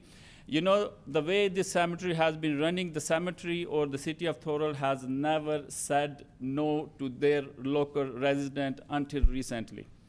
You know, that is one of the reason Roman Catholic has their own section, you know, No, that's wrong. The Roman Catholics don't have their own section. Mr. Mayor, point of Counselor order. Hanley, You need to correct this. Yes, I But hold will. it, you need to correct this, Mr. Mayor. I will. I'm going to If- speak, I'm going to listen. raise my voice. There is Counselor not Hanley. only a Catholic section at the cemetery. I'll The only correct Catholic that. cemetery was there from when the Holy Rosary Church Counselor, took the burials.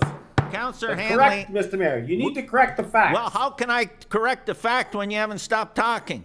So be Okay, quiet. well, it should have Okay. been corrected months ago, Mr. Mayor. Correct I the have- facts today, please. we There is have, not and a it section was in the put out cemetery in- that is for one and when it was specific put- religion. And it was put out in our correspondence, Counselor Hanley, if you read Well, it. Mr. Mayor, and the Amman just stated right now that there is sections in the So, cemetery listen. that are specific to individuals. That is not the truth. Question. Listen, This gentleman seems to be really disrupting things. okay, That is not the truth, Mr. Mayor. will you There is just, not, our cemetery is a public cemetery. will you There's let no me, segregated areas. will you let me say that? Okay? You should have said it 2 months ago. And I did. Okay, if you would have read the correspondence. I did, but you didn't correct the facts. I did And they're correct being the facts. misrepresented again today. Listen. Would you just stop talking? I'll talk and I'll make that point clear. There is no segregated Catholic area in that cemetery. Okay, so I want to make that clear because that's not the case. Mr. Mayor, I agree with you that, okay, this is not a segregation, but what we're looking for, it is also not a segregation. Okay, is there anyone else that has questions? Go ahead, Counselor Sentence. Yeah, through you, Mr. Mayor. Thank you for coming today. I think what you're looking for is the ability to buy plots, not a segregated section, Yes. but to have the ability to buy spaces, so you don't have a segregated section, but you can buy multiple plots somewhere. Is that correct? That's correct. Okay, thank you. Counselor Longo, go ahead. Thank you, Mr. Mayor. I'm sorry, I want to address you properly. Should I call you IMM? Yeah, no, yes, no problem. Okay, I thank you. IMM, just a couple of questions, because you show up tonight, you said a lot of things, but the motion we have in front of us is very vague. Yes. So what I'm gathering here is we're kind of going to go through a process and try to change the bylaws at the cemetery and open up all the sections, and I guess your plan would be to have your own section? No, that's not what we're asking for. We asking the section that is already been open. We already tried to purchase from that section. We already delivered a check of $50,000 to the city to purchase some lots in advance in the past. We have already given the city $9,000 check in the past to do the survey on that section. We have already buried one of our daughter in that section. After all that happened, the section was taken away from us. That section, as a matter of fact, I'm not requesting to open it. It has already been opened. Okay. Go ahead. I do know where through you, Mr. Mayor, to Imam. I do know where the section is. I've driven by it. I've seen it. It was unfortunate the way it transpired in terms of being opened up. It wasn't with the direction of council, but, so I just want to understand, let's say the section's opened and there is a young child buried there, unfortunately. And so what is the goal now? For the Muslim community to purchase the entire section? No, you can dedicate half of it to us, 3 rows to us, 2 rows to us, give the other 2 rows to Christians, the other 2 to the Jews. You can do whatever you want to do, as long we have a plan in place and we know where we're going each time and we have a designated spot. Let's say you give me 2 rows, we fill that, and then you make another arrangement, you know, for another 1 or 2 rows. So this is all we're asking for. Okay. So you're not talking about purchasing outright, you're going to purchase over time, so you want to reserve the lots. Like I said, in the past, when they said if we buy some in advance, and then they can secure those lots for us, so we said no problem. We came to the city and we said, you know what, we're going to buy for $50,000. We gave that, and everything was done. The contract was in process, that we were going to sign the contract. Something happened in between that we got refused afterwards. So let's assume that you wanted to buy $50,000 worth of plots, Okay. okay? And you purchased those in what we'll call potentially an open section. Mm-hmm. Would you be opposed to, and if the $50,000 buy you 25 plots, because that's roughly what it would buy you, would you be opposed to me being buried in the 26th? Absolutely not. You You're can not. come to the 26th, another person can come to the 27th, and then you can designate it another, row or 2 row for us, and we are absolutely fine with that. Okay, because, through you, Mr. Mayor, to the And end, the- before it was stated, and I believe it was by you, I could be wrong, I don't like to say things that aren't factual, but I believe, and I don't understand your religion, I'll admit that, but I was under the impression that Muslims did not want to or could not be buried next to somebody like me who's a Christian or a Jew or Mr. atheist. Yeah, Mr. Counselor, this is why I explain how we don't stand next to each other and pray. Doesn't mean we hate each other. This shade was given to my talk in the past, and that's why I wanted to make this clear that we have no problem. The only reason we move forward towards this lot because we direction our dead bodies to Mecca, to certain direction. The pinning, the layout is completely different. Mr. Counselor, when we pray in our life, we stand shoulder to shoulder in the mosque and we pray, and this is how we like to bury our loved ones after they die. We want to put them next to each other, and it could be 1 row or 2 rows. It doesn't really make any difference to us. Your grave is your grave, my grave is my grave. Okay, thank you, Mr. Mayor. Just one final question, and Yep, based go on ahead. that, and assuming we went forward and this somewhat opened section, which has been pinned, I think that's the term, so that all graves in that section are orientated to suit the Muslim religion, Mm-hmm. then we could potentially say, if the city of Thorold wishes to, and I don't want to speak out here, but that could be the next opening, and that would be a wide open section for the entire city of Thorold to be buried. Yes, Shoulder to shoulder, yes, intermixed. yes. Thank you, Mr. Mayor. Thank you. Councillor DeRose and then Councillor Ditavides. Go ahead, Councillor DeRose. Yeah, through you, Mr. Mayor. Thank you, Mom. So, just following up with the Councillor Hanley, because last time you said we couldn't be buried next to each other. I remember that because I asked you that question. So, would it be acceptable under Muslim burial practices for a grave to be oriented toward Mecca within the existing cemetery layout alongside graves of other faiths rather than a separate dedicated section? So in other words, can you be buried in the open section following the bylaws and the laws of the cemetery in Thorold? Yeah, so I made myself clear regarding that. As long we have been given it does not have to be the entire acre. I'm saying as even the 2 rows or the 1 row that belongs to us, we have no problem in that. Okay, yeah, Go ahead, Councillor. it does sound like segregation to me, but now you've changed your answer from the last time you were here. And I just want to go over something, because I want some clarification on some other things that you've said. And I don't mean to rehash what Councillor Hanley said, but you've publicly claimed there's a Catholic section in our cemetery, an Italian section, that councillors denied a burial, even though you were offered an accommodation, and crypts were made for Italians.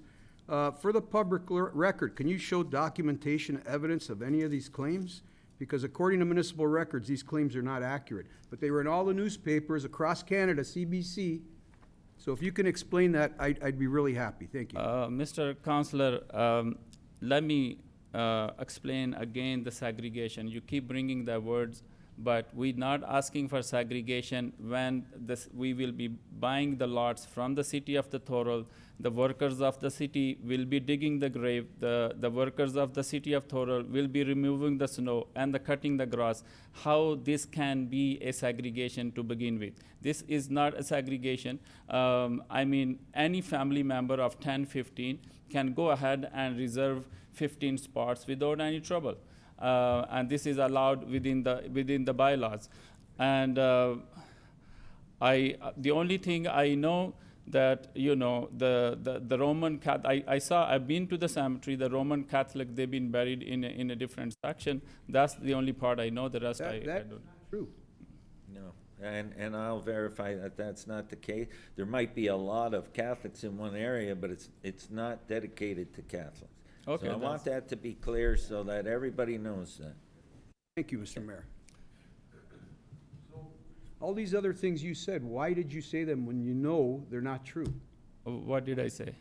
I just told you. There's a Catholic section, there's an Italian section. What you just said, where the mayor corrected you, counselors denied burial based on religion. We didn't deny a burial. That was upper management.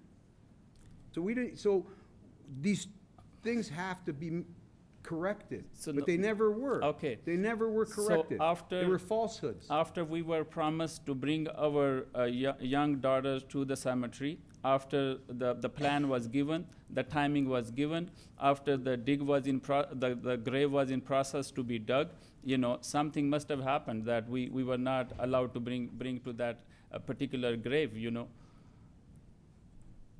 We were told it was because you can't be buried next to us.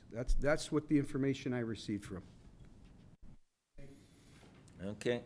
Go ahead, Councillor Ditavides. Thank you, Mr. Mayor. I just want to clarify one thing. If I wanted to buy 100 plots, I can go buy 100 plots tomorrow, and I can bury just Ditavides in there, because plots are about ownership, not religion. So you want to buy 20 plots, you can do whatever you want with those 20 plots. You're free to do whatever you like with them. So I don't know why we're arguing against him, because if he wants to buy 20 plots, let him to. Anybody can come buy 100 plots or 200 plots and have their own area. It's not even worth arguing about. Mike, that is a very good point you brought up to the council. So let me ask you a question. Why 50,000 was returned to us? When we wanted to buy it. We wanted to buy in advance, and we said we're gonna buy it, and then, you know, the money got returned to us, right? Yeah. And the only thing we ask from the city to face the graves towards Mecca, and if this is the case, yeah, this is what we've been trying from the Yeah, beginning. well, I can buy 20 plots. I don't know why it was returned, because I can buy 20 plots and face them anywhere I want to. And no one can say anything, because I own it. It's ownership. So this basic issue. And all the rules are the same. Just because you buy 20 plots, it's not like he's going to put a fence around it and strobe lights going Muslim area. He still is going to abide by all the rules in Ontario. So I don't see why we are arguing over him buying 20 plots or 50 plots. Very good point. You know, when we say we want our section, I'm not saying we're going to build a wall there. I'm not saying we are asking for a new entrance to the cemetery. I'm not asking all of those. You know, Exactly. You're the going to follow. cemetery will remain under the city of Thorold. We'll be dealing with the city of Thorold. As a matter of fact, we are bringing business to the city of Thorold and doing the purchase for the city. I understand. And anybody who buys 20 plots, if I buy 20 or 100 plots, I have to follow the rules by the BMO. I have to follow all the rules. I don't own the land. I just own my plot. So I can't segregate and do whatever I want. You have to follow the rules of human rights. So I have no issue. And I don't know why it came to this, because anybody can walk in and buy 120 plots. As long as it's there and you have money, we'll take it, and you can do whatever you want with it. I might buy 20 plots and let no one sit there, only Toronto Maple Leaf fans there, and wait. And no Hab fans will be in my 20 plots, because I own them. I can do what I want with them. Okay, enough, quiet. Councillor D'Angelo, go ahead. Thank you, Mr. Mayor. Um, Thank you for the presentation, Amon. I really appreciate this because there's a lot of information that's come forward that was contradictory in the past or through emails. And it's very disappointing with all that stuff, the misinformation, because I believe we can work out details and come to a solution to this. But when you've called a racist and Islamic phobic, and I personally had those attacks given to me, it really that hurts. I've been a counselor I've been an elected official for 22 years here in the city of Thorold. That's the first time I've been called a racist. And it all becomes of misinformation that was circulated and no correction to that misinformation. I like I was under the understanding that you wanted a complete section for segregated purposes. Now I'm hearing that you'll take up to 20 or 25, whatever the number is, and then you would be able to move forward and it would be accommodating to you. I guess my question, in the current open section, is there enough plots there to buy 20 or 25 as opposed to opening a new section in the cemetery? I can't, hey? That's a question for staff. When the report comes on the floor, you can ask that, but I think that he was talking about the other section, are you not? Let's get the clarification on that. Yeah, the section A, yes. Now, let me answer Mr. Councillor. He talked about he's very experienced and been in elected government official for 21 years. You know, when something goes out to public and things gets out of hand, everybody has their opinion, they do comment. You know, whatever came to you, whoever said to you, it didn't come from me. And, you know, I don't control people. You shouldn't take that to your heart. It's not from my end. Through you, Mr. Mayor, but unfortunately it was an email that you sent out to your membership that stated facts that were incorrect of what went on with the burial. My heart went out to the family, but part of the communications that was brought forward said council stopped the burial. It was not council that stopped the burial. So I got personally attacked over that. And I felt it unjust because it wasn't my decision. Council made a decision in the past, staff were to follow it. We had a staff member not following the direction of council that created this mess. You know, I'm the one, I'd rather have us work together so that we could come up with a resolution here. I'm not against anyone, and I think there's ways of doing this. And the wording of the resolution that's coming forward is not very concise enough to try to solve this problem. Again, it's creating division amongst our community because the motion is very ambiguous, and it's tough because I think those that were originally supporting you should be more cognizant of how to solve this issue as opposed to just throwing information forward. I'm hoping that you know, to me, I'd rather see us. This is a heated, contentious issue. Our community can get divided over this. There's been comments made. I think we need to step back and work together to come up with a solution to this issue. And like I said, with an ambiguous emotion, it's not very helpful. But so my understanding is that if there's availability to open a new section, but also sell it to anyone in the community, you'd be willing to move forward with that type of arrangement. Is that correct? Mr. Councillor, I don't understand why giving us a section will cause a segregation when Niagara Falls has given us a section, every other city has given us a section. We totally believe in different things. We pray in different way. We bury our loved ones in a different direction. And none of those cities has ever complained that their communities are divided just because, you know, they are facilitating another faith, another value, people, those who follow different religion. So I really don't understand that this keep coming back to a segregation issue. Thank you. Any further questions, Councillor DeAngelo? Wasn't answered. If we open a new section and we sell a certain amount of plots in there, will that be okay to also sell to other individuals in our community of different races and religions? Is that okay? You said that earlier. I just wanted to confirm that before I move forward later to deal with the motion that's very ambiguous. Ambiguous, sorry. We're not, you do not have the floor, okay? If you wanted to delegate, you could have delegated, but you're not delegating, so you're to be quiet and listen to the debate, and that's the end of it. Go ahead. So, Mr. Councillor, let me be very clear once again. If you dedicate 3 rows for us in Section A facing Mecca, and you have different plans for the next 3 rows, next 5 rows, next 7 rows, for any other community, for any other religion, you go ahead and give us something, after we fill those 3 rows, we can move to somewhere else. As long we have a plan in place, that's what we're looking for. We're not looking for a spot, randomly we start bringing, we don't know, where our section is and where our loved ones are. Counselor?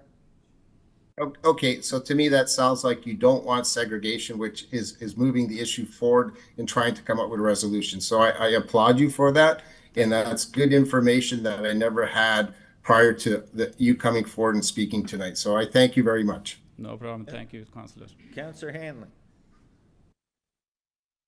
Thank you, Mr. Mayor. Councillor Dinovitis made a good point. We shouldn't even be here because the fact of the matter is I done a Google Maps review and that stuff in an area view of the cemetery, and our current open plots in the cemetery, as the Imam said, if you give us 3 rows, I know for a fact there's 3 rows there now. So we do not need to be spending, as Kerwin Daniels said, the infrastructure monies, maybe $300,000 in a specific area. And I recognize that there's already an individual buried there. We have in our current opened areas of the cemetery what the Imam is asking for to accommodate him there. I done the aerial views. I see the open sections. We can give them and sell them 9 or 15 or 20 plots right in this almost the exact same area where they were offered a burial place facing Mecca when this fiasco started. There is an accommodation there to fit 15, 20 or more burial plots facing Mecca without having to go to a different section of the cemetery and opening up a new section. So if this isn't about segregation or having your own plot, you could go to the city of Thorold tomorrow, I guarantee you, and you could buy a section in the opened areas of the cemetery today to accommodate what you just said tonight, 3 rows or 4 rows. That can easily be done tomorrow. And the thing that concerns me is you mentioned about the $50,000 check. As a counselor, I never heard or was ever told that there was a $50,000 offer made. And I would love to know who took that $50,000 to give you that deal, because it was never brought before council. It was never discussed before council. In regard to the cemetery, that's a council decision, not a staff member, to segregate that. So you had stated, Amon, we can accommodate you tomorrow. There's enough plots in the open cemetery. Mr. Mayor, I just want to make that point. That's what this is about. So as Councilor Dunaway said, we don't need to be here. Questions. Okay, question. Do you believe that there's enough area in the open part of the cemetery today to accommodate your needs? My answer is yes. There doesn't need to be an open area of the cemetery to accommodate your needs. It's already existing today.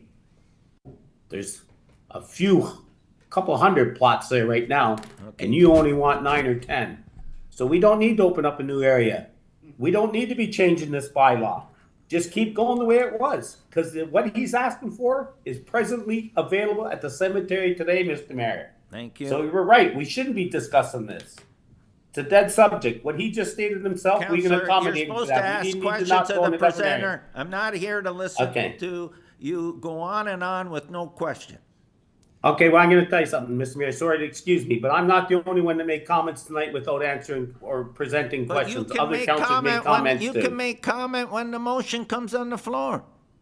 Well, other councilors made comments before too, without asking questions. Okay. So we need to run it the same way.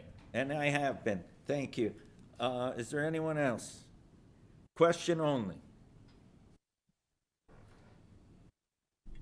Okay, through you, Mr. Mayor. I just want verification. This money, can I get verification from our chief financial officer? Those Oh, I'm sorry. those Yes. questions. No, like, I it's do about, have- it's about this money that he gave You the can city. ask the question when the motion goes on the floor, if you're talking to staff. Right now, we're asking questions of the presenter only. Okay, and I can't make a comment right now? No? When the motion comes on the floor, you Okay, can make thank all you. the comments you want. Okay? Anyone else? Okay, seeing none, thank you very much for your presentation, Assad. And we'll get ready now for the motion respecting bylaw 43/2025 being the cemetery administration bylaw. I'll call on Councillor O'Hare for his motion, and who's your seconder? Councillor Decker, go ahead. Thank you, Mr. Mayor. Through you, whereas Lakeview Cemetery is open to all individuals who wish to purchase a burial plot subject to applicable laws and bylaws, and whereas the corporation of the City of Thorold does not discriminate on the basis of race, religion, or any other prohibited ground under applicable legislation, now therefore be it resolved that the corporation of the City of Thorold enacts as follows: that staff be directed to prepare and present to council an amendment to bylaw 43/2025 being the city's cemetery administration bylaw for the purpose of deleting section 2.49 and making any other necessary consequential amendments. Thank you. And if I may say a few words? You can speak, and then we'll open the floor. Thank you. Through you, Mr. Mayor, You're done. I've said it before, and I will reiterate my position. This motion to delete section 249 of the cemetery bylaw is the right thing to do, and I urge all councillors to support it. Lakeview Cemetery. Excuse me. Can we clear the chambers or call the police? Yeah. You speak once more, and I'll have you Give him removed, that one. because I've given you too much latitude Gave him as that it one. is. Yeah. You know. Because that's unacceptable with your interruption. So, go ahead.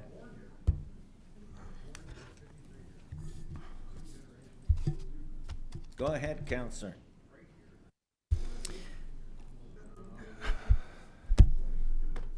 That's happening in behind. Go ahead. Lakeview Cemetery is a non-denominational cemetery. All religions are welcome, and with that comes religious freedom and the right to have burials according to their faith. This is not about segregation, as we have heard. This motion is about acceptance, inclusion, tolerance, and compassion. Thank you. Okay. I'd like to ask for a recorded vote as well. Thank you. Go ahead, Councillor Thorold. Mayor, I spoke to Nicholas earlier today about a letter from a resident that couldn't make it due to his daughter having a hockey game across the street, and he's the coach. So can I read that first before I make a comment? It's a short letter everybody received, but not everybody read it. Well, I think the other residents should be able to hear it, Mr. Mayor. So, I don't know why you're rolling in go your ahead. eyes. You get 5 minutes. Kind of remind me of students I teach. Come on.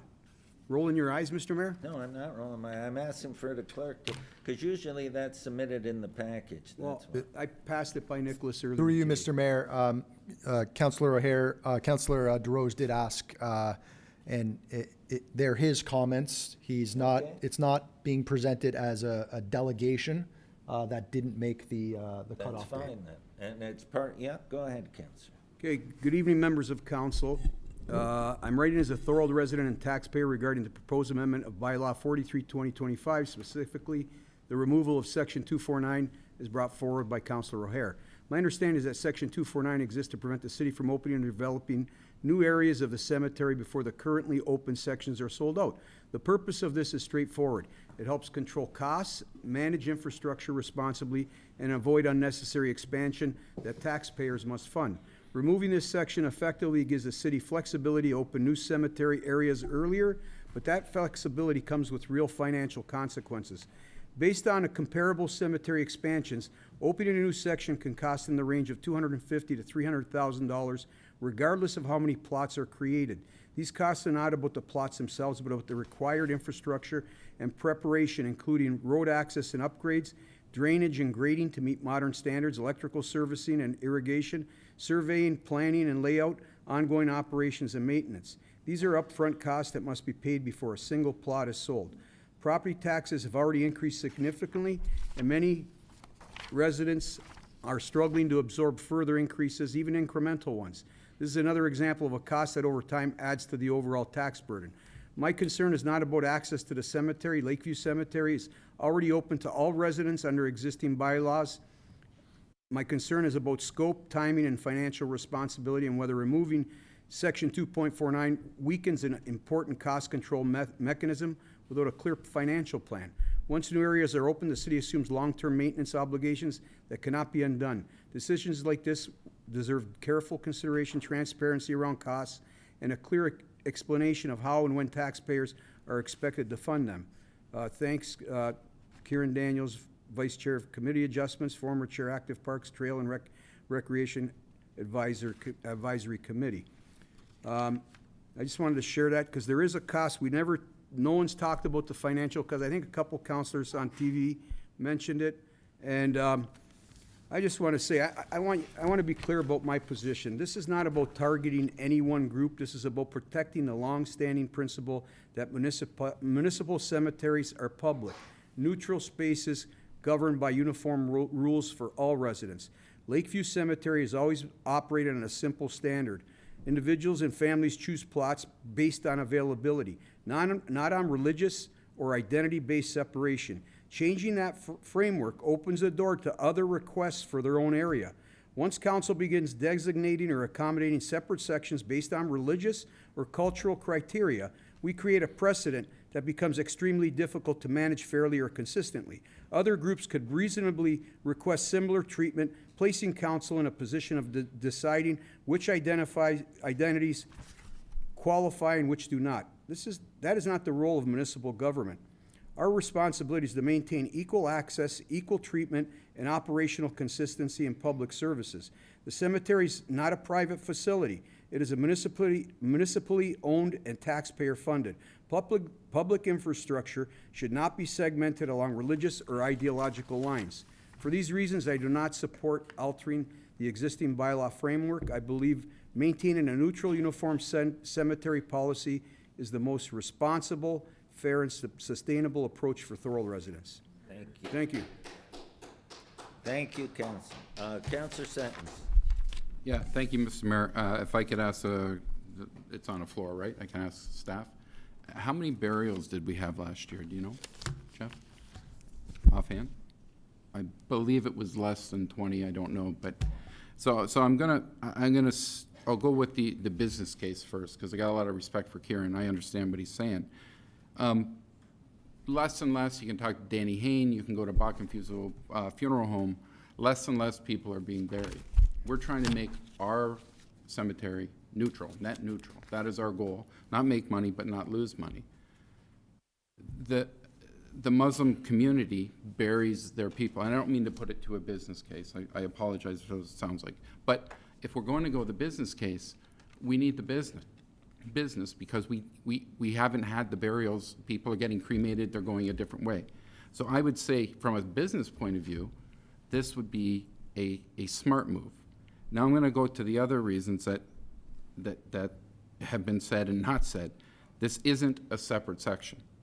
This is asking to buy an area of plots, and all the question has been answered here tonight. Anybody can be buried next to them, anybody can be buried near them, and they're not looking for a whole separate section to call their own. That's another thing. So if we're gonna try and go the business case, this is in my mind, this is me speaking, the business case is to get burials in again, and we've had those questions answered that were on all of our minds about who could be buried next to them, who could be buried near them, and if we're going to create a separate section, which we are not doing. So I will be supporting this tonight for those reasons. Thank you. Councillor Ditavides. Thank you, Mr. Mayor. I just want to clear some things up because a lot of stuff's out there and it's not accurate and they're trying to scare people and make people think a different way. The public owns the cemetery. No matter who's buried there, I can go walk anywhere I want to. I can cross over on Hatfields on McCoy's area. I can go anywhere I want to. I go anywhere. It's free. No one's allowed to put up a sign. No one's allowed to put up a fence. You can't change it. BMO guidelines are there. You can't change it even if you wanted to. It's free to the public. Whoever wants to be buried there, like I said again, in 20 people, just because you have your own little area, I can walk there too. It's not segregated. It's free to anybody. So I just want to make those things, because a lot of people in the public are getting misinformed. Oh, they're going to put up a sign, put up a fence, do this. That's BS. It's not true. There's rules in place for the BMO and human rights. And once again, this is about ownership. If I own 20 plots, I can do whatever I want with that.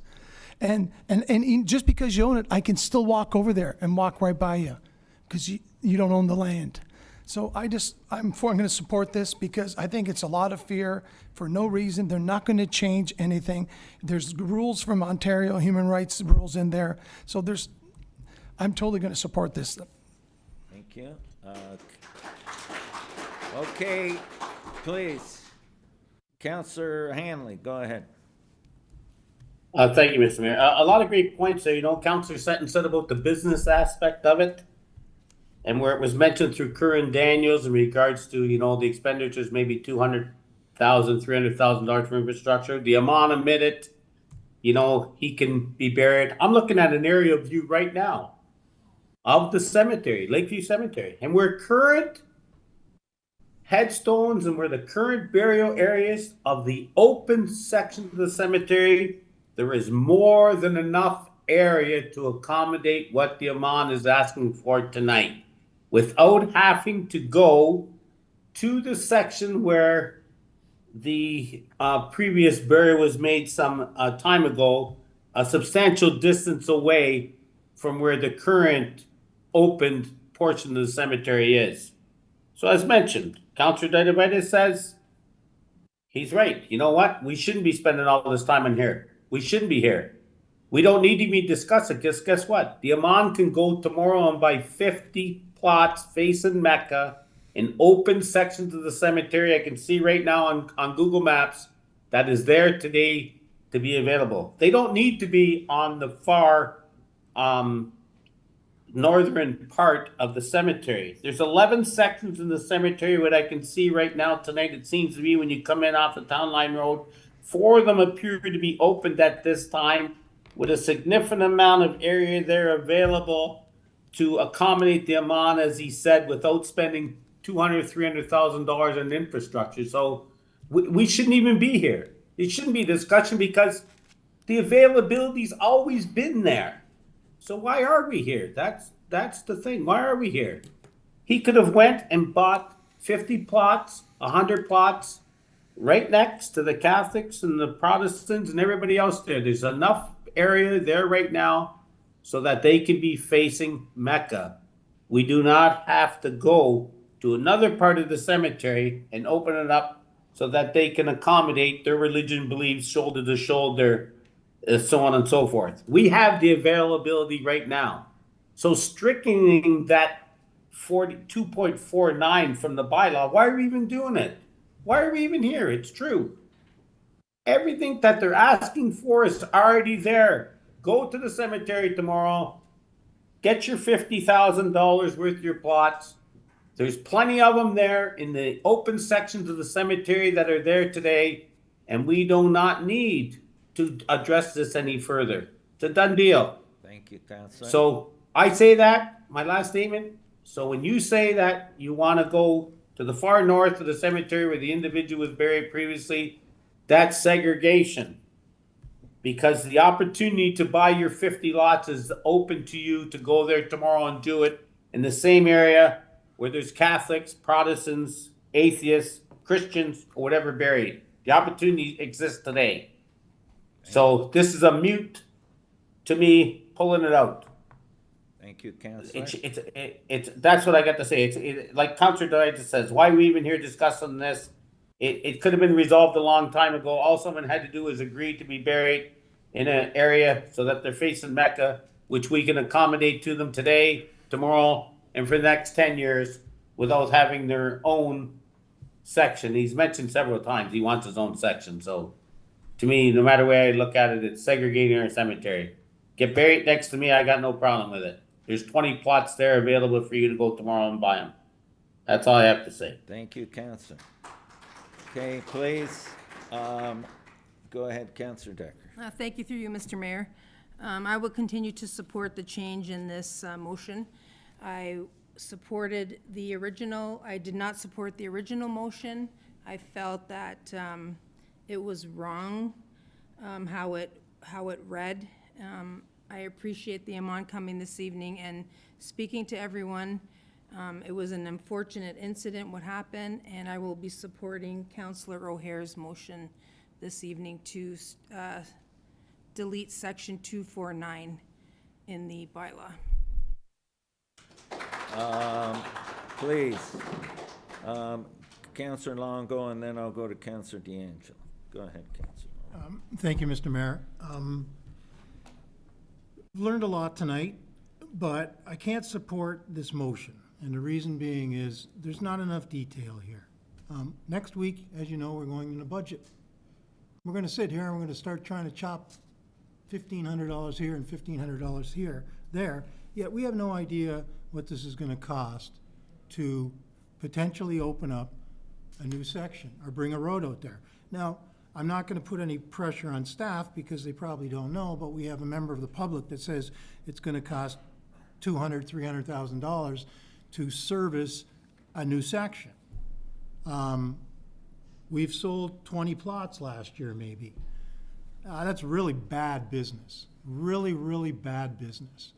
I don't know if what Councillor Hanley says is true. I don't know if there's enough room in the current open sections to put it.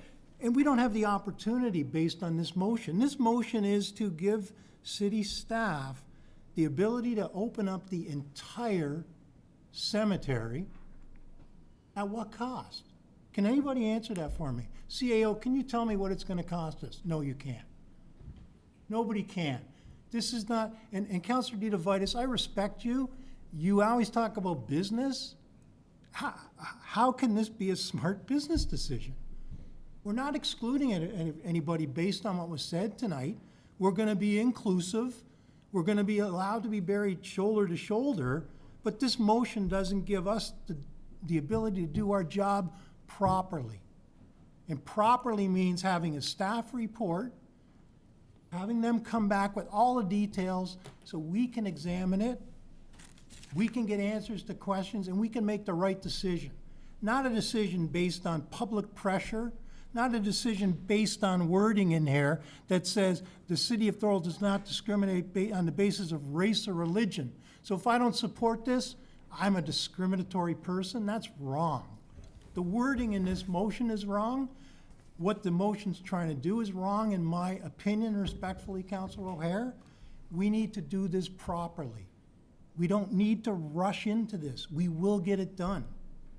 We will accommodate them, but we need to do it the right way, not in an arbitrary way that opens up a checkbook and has no rules or regulations attached to it, and where do we go after it all blows up? Which it will, because the city's really good at blowing stuff up. So I will not support it. I think it needs to be reworded. I think it needs to come back as a full and wholesome report. Thank you. Wait. I just want to add that the part about discrimination, it's not there to say we're discrimination. It's just a legal obligation that you have to have there under provincial law. So that's what that is. So it has nothing to do about discrimination. Wait, And I trust the staff to do it because there's BMO rules there, and there's only so much they can do legally. So it's not like it's going to be all blown up. And I have a question for Mr. Holman. No, I've got a, I'll come back. Oh, sure, no problem. Because Councillor D'Angelo hasn't spoken yet. Thank you, Mr. Mayor. I have lots of questions. We had new information tonight, and I agree with Councillor Longo. I'd like to see a staff report, so I want to put a motion on the floor that we defer this pending a staff report to answer a lot of these questions. Okay, and that's a fair ask. Do you have a seconder for that? Okay, there's no debate on that. We're going to vote on, so this isn't to defeat what Councillor O'Hare is trying to do, it's to try and get more information and get a staff report and come back to council. Okay, so, It's per recorded Councillor deferral Longo. motion.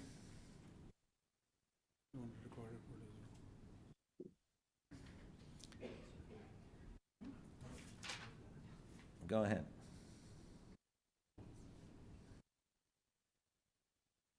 I think that's a fair ask.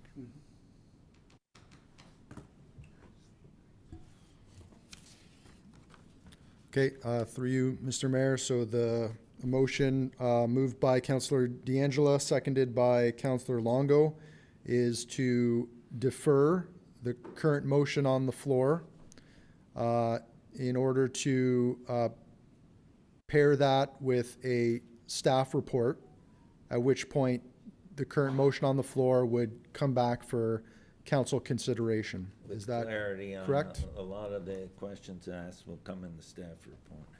Does that capture it, Councillor Longo? Councillor Longo, are you good? Yeah, I'm no problem with the motion coming back the way it's worded, as long as You council have has the the report, appropriate information which answers your to question. make a decision. Councillor D'Angela, okay, Okay, Yeah, as a mover, yes, I concur. I'll accept bringing the motion as worded, except adding the supplementary staff report. And I would encourage, if this passes, the councillors to get the questions to staff in advance to include in the report. good. Okay, let's go. Let's start. Okay, so again, we'll start with the mover, then the seconder, then alphabetical order, and end with Mayor Ugolini. Councillor D'Angela? Okay, again, I'm going to state that it shouldn't be alphabetical order, but I'm the mover, so I'm going to support the deferral. But we need to look at how we do the deferral, how we do recorded votes. Thank you. Yep, go ahead. Councillor Longo was seconder. Yep, Councillor Longo? Yes. Councillor Decker? No. Councillor DeVitis? No. Councillor O'Hare? No. Councillor Sentence? Or, I apologize. We did not go in alphabetical order. No, it's okay. Sorry about that. That's my fault. Can we, let's go with Councillor DeRose?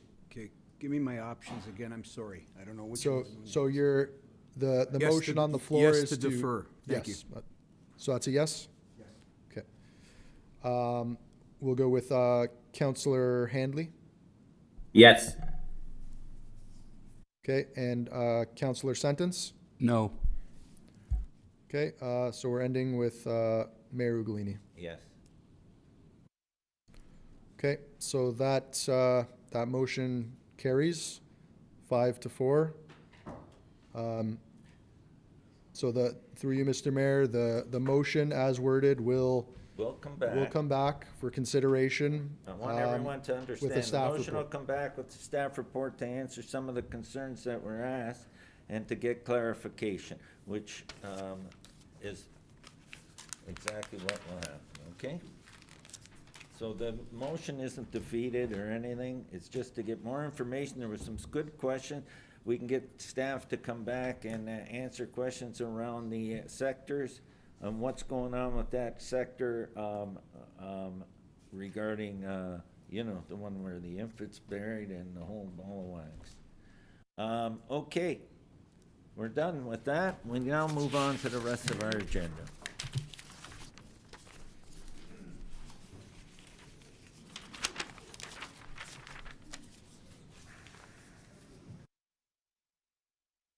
Okay.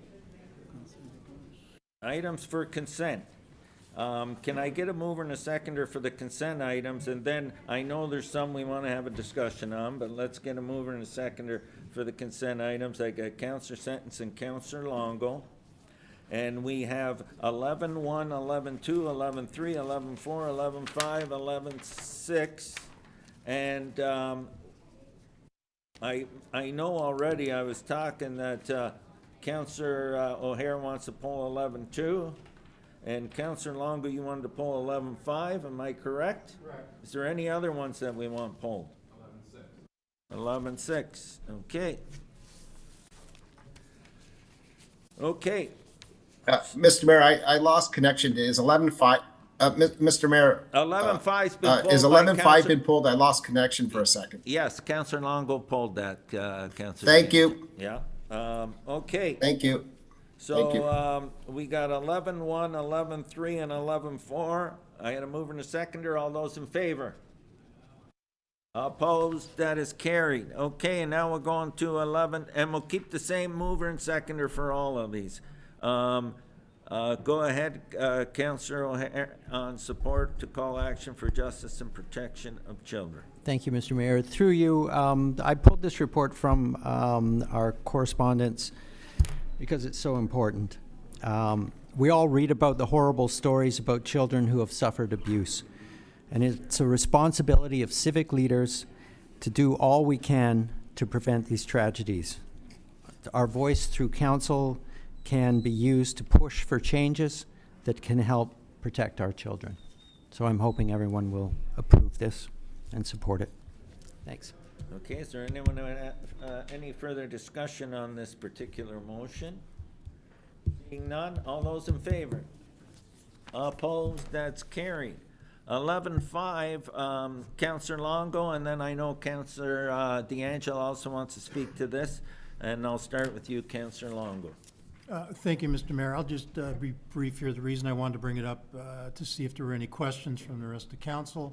What transpired here was this is when the motion came forward to do these painted sidewalks. We decided as a council to get a working group together to see if that was the right way to go.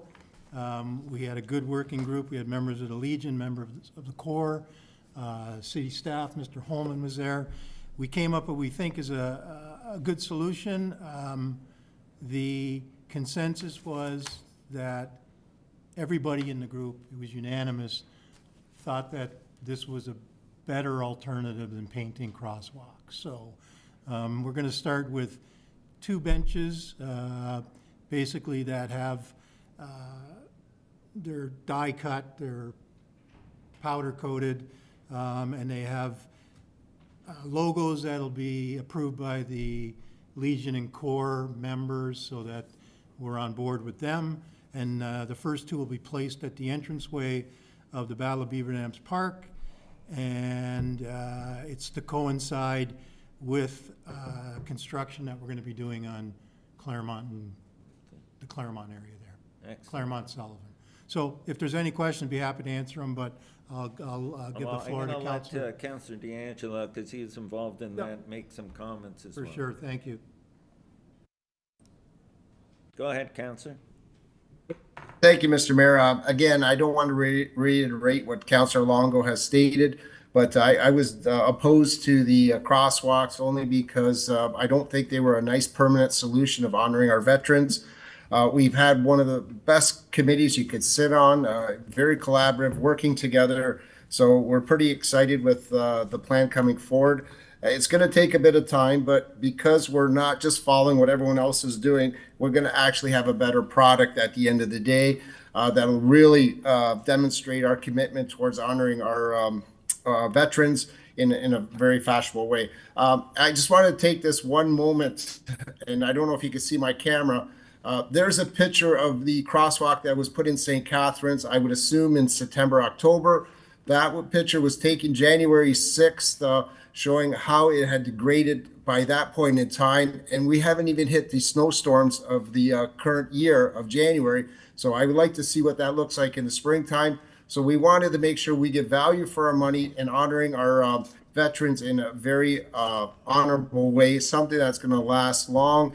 And we're trying to get this accomplished as quickly as possible. That's why we sent it to the committee or sent it to council so that they can move it towards the budget so that there could be some discussion there. And I think we're going to get some great value for money while honoring our veterans. That's what I just wanted to add to the comments. So I'm hoping all of council supportive of the motion.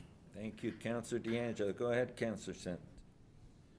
Thank you, Mr. Mayor. Through you, of course, I'll support this. You got together as a group. My question is, I was one of the people that like the crosswalks, and they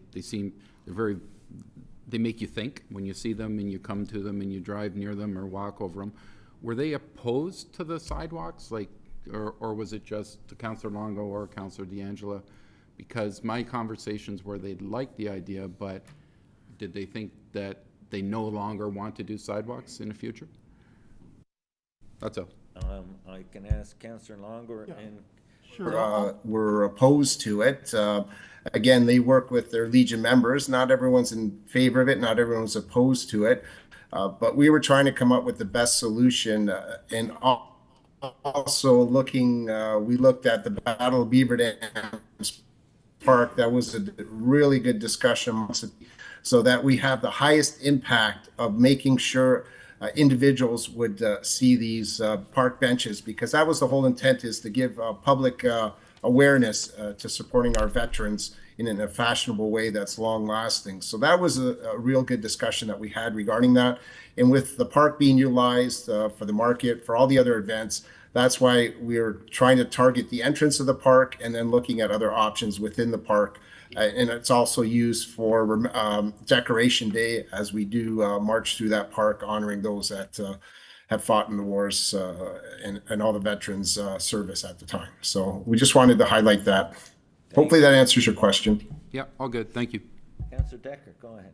Thank you, through you, Mr. Mayor. Thank you, Councillor Longo and Councillor D'Angelo, for sitting on that committee. I think it's a great idea with the benches. I just wonder, are they going to be color-coded to show, the red and white as a lot of the crosswalks have, or so the benches stand out a bit? Have you guys decided, or can you give us an idea what? Yeah, unfortunately, there are no photos in here of the different design options, but there's design options to have laser cut metal, potentially a silhouette of a soldier, potentially, I can't remember exactly if they wanted to allow poppies on some or not. It's difficult with the two organizations, like Councillor D'Angelo said. Just because you're a member of the Legion doesn't mean you agree with your other Legion members, kind of like this council, there's a little bit of differing opinions at times. But we're trying to make everybody happy. And just to let you know that this is a start. The idea is to have a program here that's going to move gradually as we can get donors and people that may want to invest in a bench for a potential family member. And it's not just the Battle of Beaver Dams Park. There's other green spaces. There's other parts of our community, such as Allenburg, Port Robinson, that we'd love to see some benches put out there. So it's meant to be a program, but this is the beginning of it here. Go ahead, Councillor Dedevitas. I think it's great what Anthony Longo just said about expanding this throughout all the parks. That's great vision, and I think the community will really love that. Anyone else? Okay. Mr. Mayor, if I could just add, we will come back with design work so council sees that. It was more of putting a placeholder in the budget so that we can actually accomplish this. That was the goal of getting this report to council at this particular time. Thank you. That's good, and I think the working group's done great work, and I like what I see about, but I know there was money assigned to the project on Sullivan Avenue, project for the crosswalks. Could that be utilized for the benches, Jeff? I'm sorry, Mr. Mayor, I didn't hear at the end, but there was money, when the first presentation came and Sean spoke to council, there was going to be enough money in the budget for the road work that's being done on Sullivan and Claremont to cover the cost of the crosswalks. Will there be, can we utilize some of that money for this project? Yeah, so we took the original 17,000 that was going to be for the crosswalk, and we've kind of repurposed it now to this program. And The benches that exist outside the gates there now will be replaced with new veteran-themed benches Okay, during the... so there is some as part money of- other than whatever else the council decides they want to spend. Yes. Okay, so we had a mover and a seconder. All those in favor? Opposed? That is carried. PWC 2, 2026 Cemetery Bylaw Amendment. Who pulled that? Go ahead, Councillor Sen. Yeah, I just wanted to make sure it was captured in here. I'd like a recorded vote again that I'm opposed to this. I didn't think it was coming back, but I'm opposed to this, and I just wanted to state that for the record. I'll let, Through you, Mr. Mayor, Mr. Holman can also comment if he wishes. This is just to be received for information. When we bring bylaws forward, we have associated reports. So this is just to be received with the bylaw to be voted on separately at the end of today's meeting. Good to know for the future. Just so you know. Thank you. okay, Yep. okay. So we had a mover and a seconder. All those in favor? Opposed? That is carried. There are no items for consideration. Are there any notices of motion? Go ahead, Councillor Dedevides. Not your motion Oh, no, tonight. sorry, no, but Okay, go ahead, Councillor Sen. I'll bring a notice of motion about signed bylaws in BIA. Thank you. Okay, that's good. Okay, motions. Councillor Dedevides, now you're up. right, I'm waiting for this. This is exciting. Whereas Walter Osnick is a longtime resident of the city of Thorold, whose contributions to music and Canadian culture have brought significant national and international recognition. And whereas Mr. Osnick is a recipient of the Order of Canada and a 3-time Grammy Award winner. My God, that's amazing. Reflecting a career of exceptional artistic achievement and cultural impact. Now, therefore be resolved that the Corporation of the City of Thorold enacts as follows, that Walter Osnick be invited to a future council meeting for the purpose of receiving an official certificate from the City of Thorold, and the staff be directed to report back to council on how to further honor Walter Osnick. And if You I want can to comment? speak on Yeah, that? I just want to comment You one can thing. go ahead, Councillor. Oh, lot I of need a seconder for that. I got Councillor Sentence. Go ahead. A lot of people don't know this, but Walter actually got his beginning in his music career right here in Thorold. He used to play for Peter and Ed Semenuk's father, who ran a polka dance hall next to the garage back in the day. Walter played there often, sharpening his skills. And Mr. Semenuk had one rule only: you play and I pay. Yep, and he was also grew his leadership skills and learned hard work from Michael Doben when he worked with him when he was a young boy for years and years, the former owner of the Pine Plaza. Wow. Very good. Thank you for bringing that forward. And Councillor Hanley, go ahead. Yeah, I'll support that motion. I know Walter personally. Actually, they lived around the corner. His family grew up on St. David's Road. He did with his son Ricky. I played hockey with Ricky, who went on in a little music career of his own and had some music stores. Walter's a great guy. And in fact, Michael bring that up. I got some old photos from when my mom passed away. Like you said, the Semenuk dance hall and some other places. And I got photos of Walter Osnick from probably 60 years ago. Yeah. That's awesome. So there you go. Well deserved. Great guy. Councillor D'Angelo, and then I'll go over to Councillor DeRose. Go ahead, Councillor. Thank you, Mr. Mayor. I just thank you, Mr. Mayor. I was sort of just echoing what Councillor Hanley said.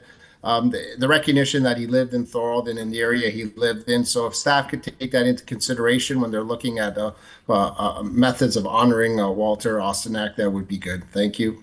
Thank you. Go ahead, Councillor DeRose. Thanks, Mike, for bringing that up. What a great honor for him. He's a wonderful man. I texted Mike today.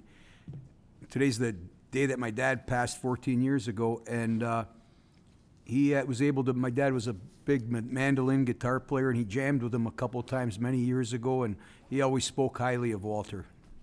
That's awesome. Anyone else? One more thing, go ahead. I had the pleasure to have a Christmas dinner with Walter and a bunch of people, about 25 of us.